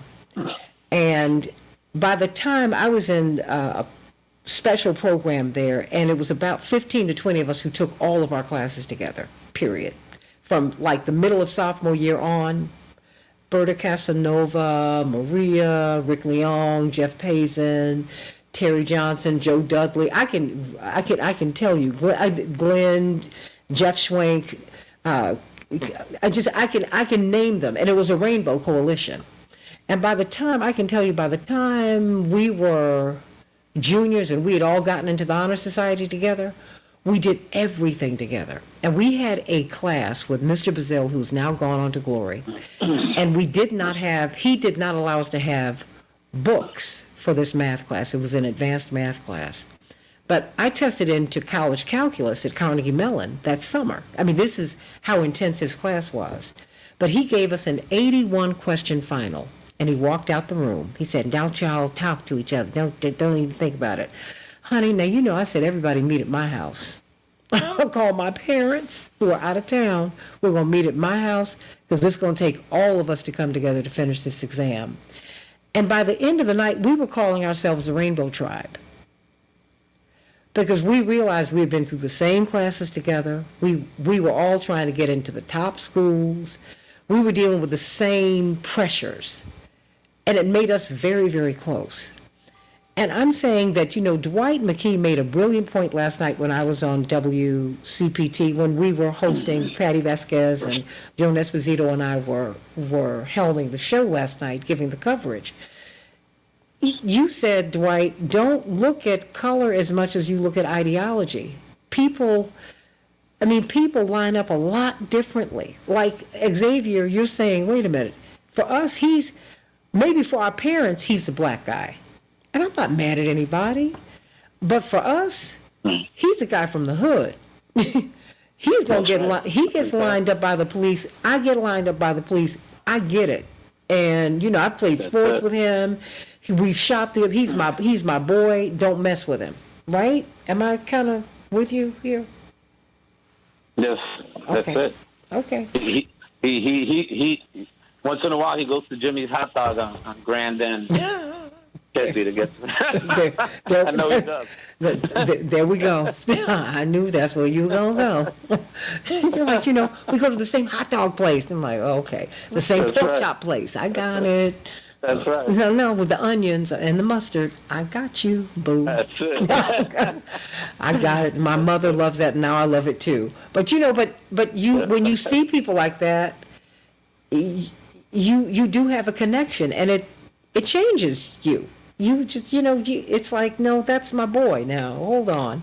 Because we've been through it together. So it ain't as simple as, I even have to leave my parents on some things because I've had this body of experiences with this guy and with this group. You see it in sports so often.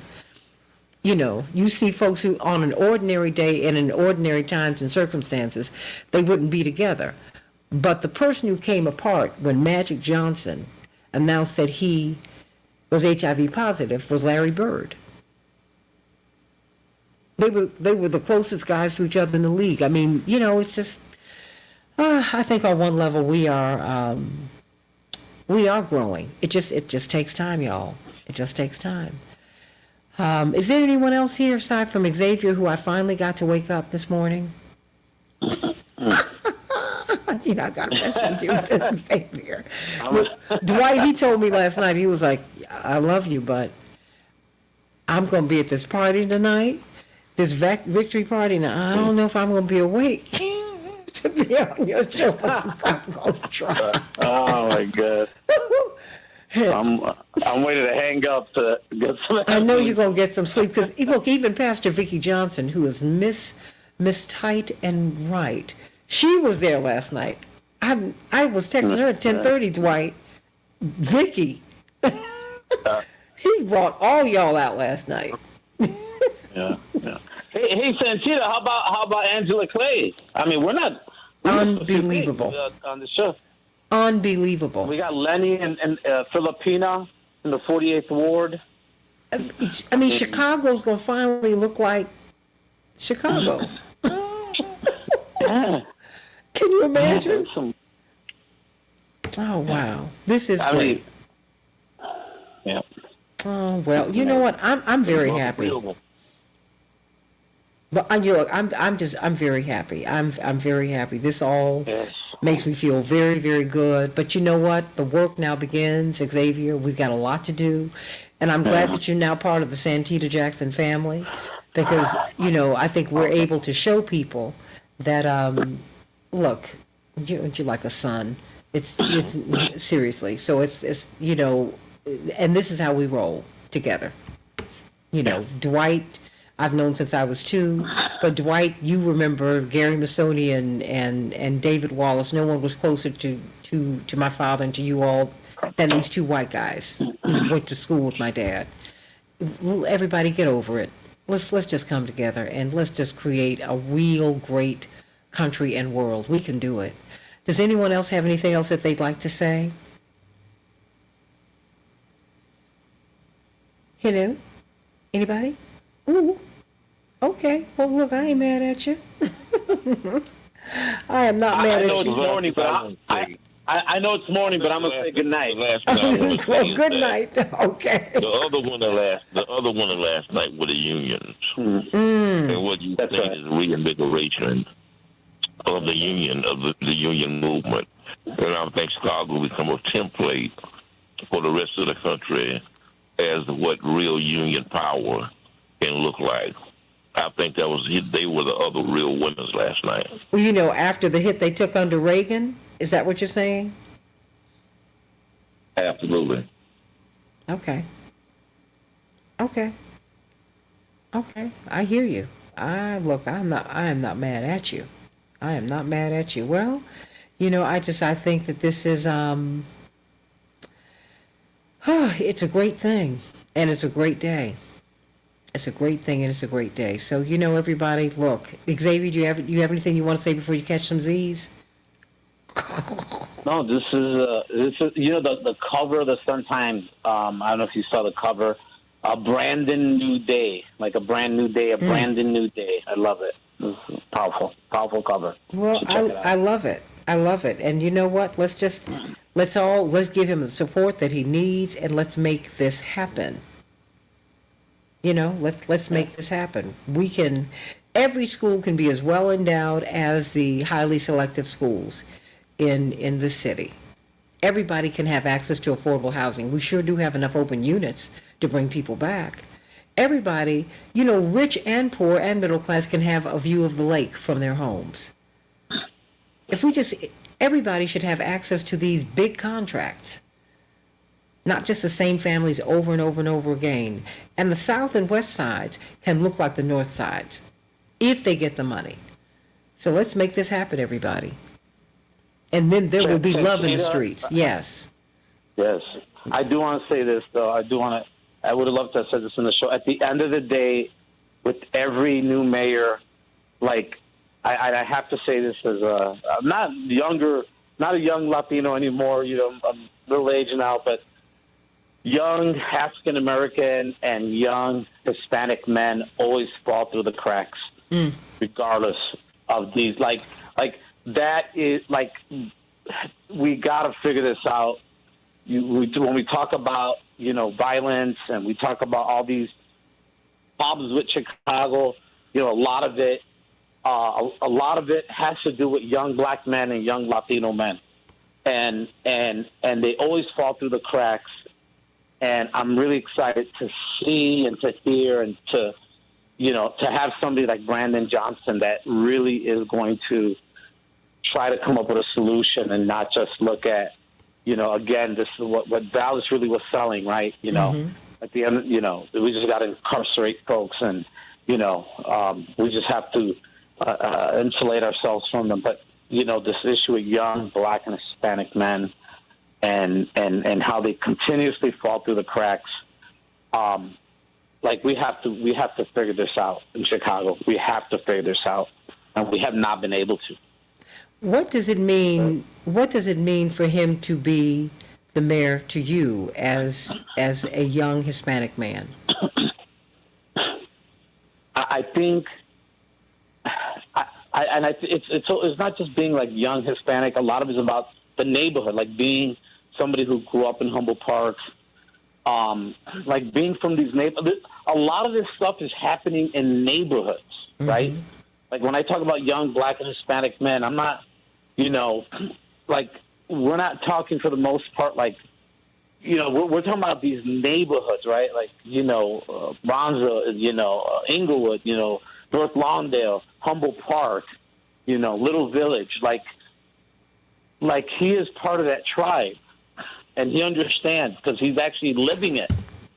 He's actually seeing it every day. He wakes up and gets in his car. He is experiencing it. He's seeing what's going on out there with, especially, again, I'm not discounting the challenges with young African American female and young Latina female, but I'm talking specifically about this violence, the unemployment, the treatment that these young men get from CPD, and the blame for everything that happens bad in this city, right? That's just frustrating. You lose faith. You feel like you feel like you have no role, and yet here is Brandon saying, "No, not only do we have a role, one of us is mayor now." That's amazing. Well, amen to that. I like that. And Dwight, you said it comes down to ideology and lived experience. Yeah, I did. And I think it's just coming to pass. But like you said, now the real work starts. And you got to put together a government, and you got to govern. And I think that Brandon is going to need all the help he can get. Yeah. Because you break into shackles of, decades and decades of misoppression and a concentration of wealth in the hands of a few. And they're not going to go away easy. They're going to go away, if they go away at all, kicking and screaming. And so I think now the real fight begins. What is that going to look like? And if Xavier needs to go to sleep before I can't hear him snoring, like another guest who does that a lot.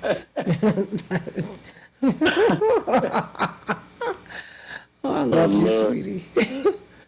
But no, what is that going to look like? What will that fight look like? It's like every fight. It's going to be, knuckles and blood, sweat, and tears. It's going to be some people who have been in are not going to be out. Some people who've been out are now going to be in. It's going to be a lot of fighting over turf, a lot of fighting over positions, a lot of realignment, a lot of contrition, people trying to get back to what they think they've lost, and a lot of people who had been the status quo will be on the outside looking in. It's going to be very interesting to see where these next 4 years take us. And unlike Lori, who was a little combative, I think Brandon is astute enough and gracious enough to be able to make some new alliances and some new directions. I see a lot of hope for Brandon. I think he's probably almost as astute as Harold was, and is extremely charismatic and extremely wise for his age, and very, very, very, very grounded. So I see a lot of new possibilities for the city. Well, I'm very excited this morning and very tired. I'm like you. I'm real tired. But but what a great moment we've had. What a great moment, and you know what? I'm excited about that. Dwight, you want to say something before we go? No, I'm out. Okay, I think we all are. Nobody's been to bed, but because no one has been to bed. I mean, I got home from the studio about 10:30. I talked to Matt for a while. It took the Uber a minute to get to the station. Then when I got home, it was 10:30, and I was like, okay, I've got to be up at 2. Go to bed for what? Still have to make sure I have to write the run sheet, set up the tweets, do this, do that. Got a couple of interviews before I get on the air in the morning. Let me get myself together, and boom, and here we are. But now I'm going to get some sleep. Hey, Michelle Hurley, send her so much love, Dwight. Hey, Michelle, how you doing? Okay, she's online, so she can't speak back, but there you go. Oh. Okay, but I love you all, and everybody, please like and share. Go to the Santita Jackson Show YouTube channel, like and subscribe. Go to the Santita Jackson and Friends page on Facebook. That's where I can accept new friends. And at Santita J on Twitter. At Santita J on Twitter. So I want to see you all. Xavier, I'll be speaking with you in another day or so, because you know what? I think we do need to break that down to Xavier. So you let me know how you want to do it, and you can help me to helm that show, okay? Absolutely. The brother from the hood. Yes. The brother from the hood. What a night. That's what he's talking Take about. care, The brother from the Santita. hood. Okay. I love you, sweetie. Thank you. Take care. I'm out. Okay. Bye-bye. I love you. Thank you so much, Henry. Thank you, Morning Stars. I love you. Get you some rest. But now I'm up. You know it is. When I was in college, you study all night long. Oh, once I take this exam, I'm going to go on and get me some rest. I'm going to sleep. And then you took the exam, child, we would go over to Popeyes, which was on the corner of campus, right across the street from the Howard University Hospital. My girlfriend and I were laughing about that the other day. It was like the big treat on Friday was to go to Popeyes after lab and get a 3-piece with a biscuit and some red beans and rice. Okay, it's paste. I got it. I love you all. God bless you. Yes, amen. I love you. God bless you. I'll see you tomorrow on the Santita Jackson Show. Thank you for being such blessings. We're going to talk about Wisconsin because that was really big. Go on to the Santita Jackson and Friends page and at Santita J on Twitter because I tweeted out the link to the speech that I found to be so deplorable. Oh my gosh, I mean, he was just not gracious in defeat, and that was just shameful. Love you, everybody. Love you, love you. Ooh, ooh, ooh. And Yvonne, we've got the Push Convention in July. I think I'm going to have my big birthday party there, too. So I'm going to let you all know as soon as I work all that piece out. God bless you, too. Hey, hey, hey. Love y'all, love y'all. And if I have my party, everybody's going to be invited. Love you. Love you. Bye-bye, everybody. God bless.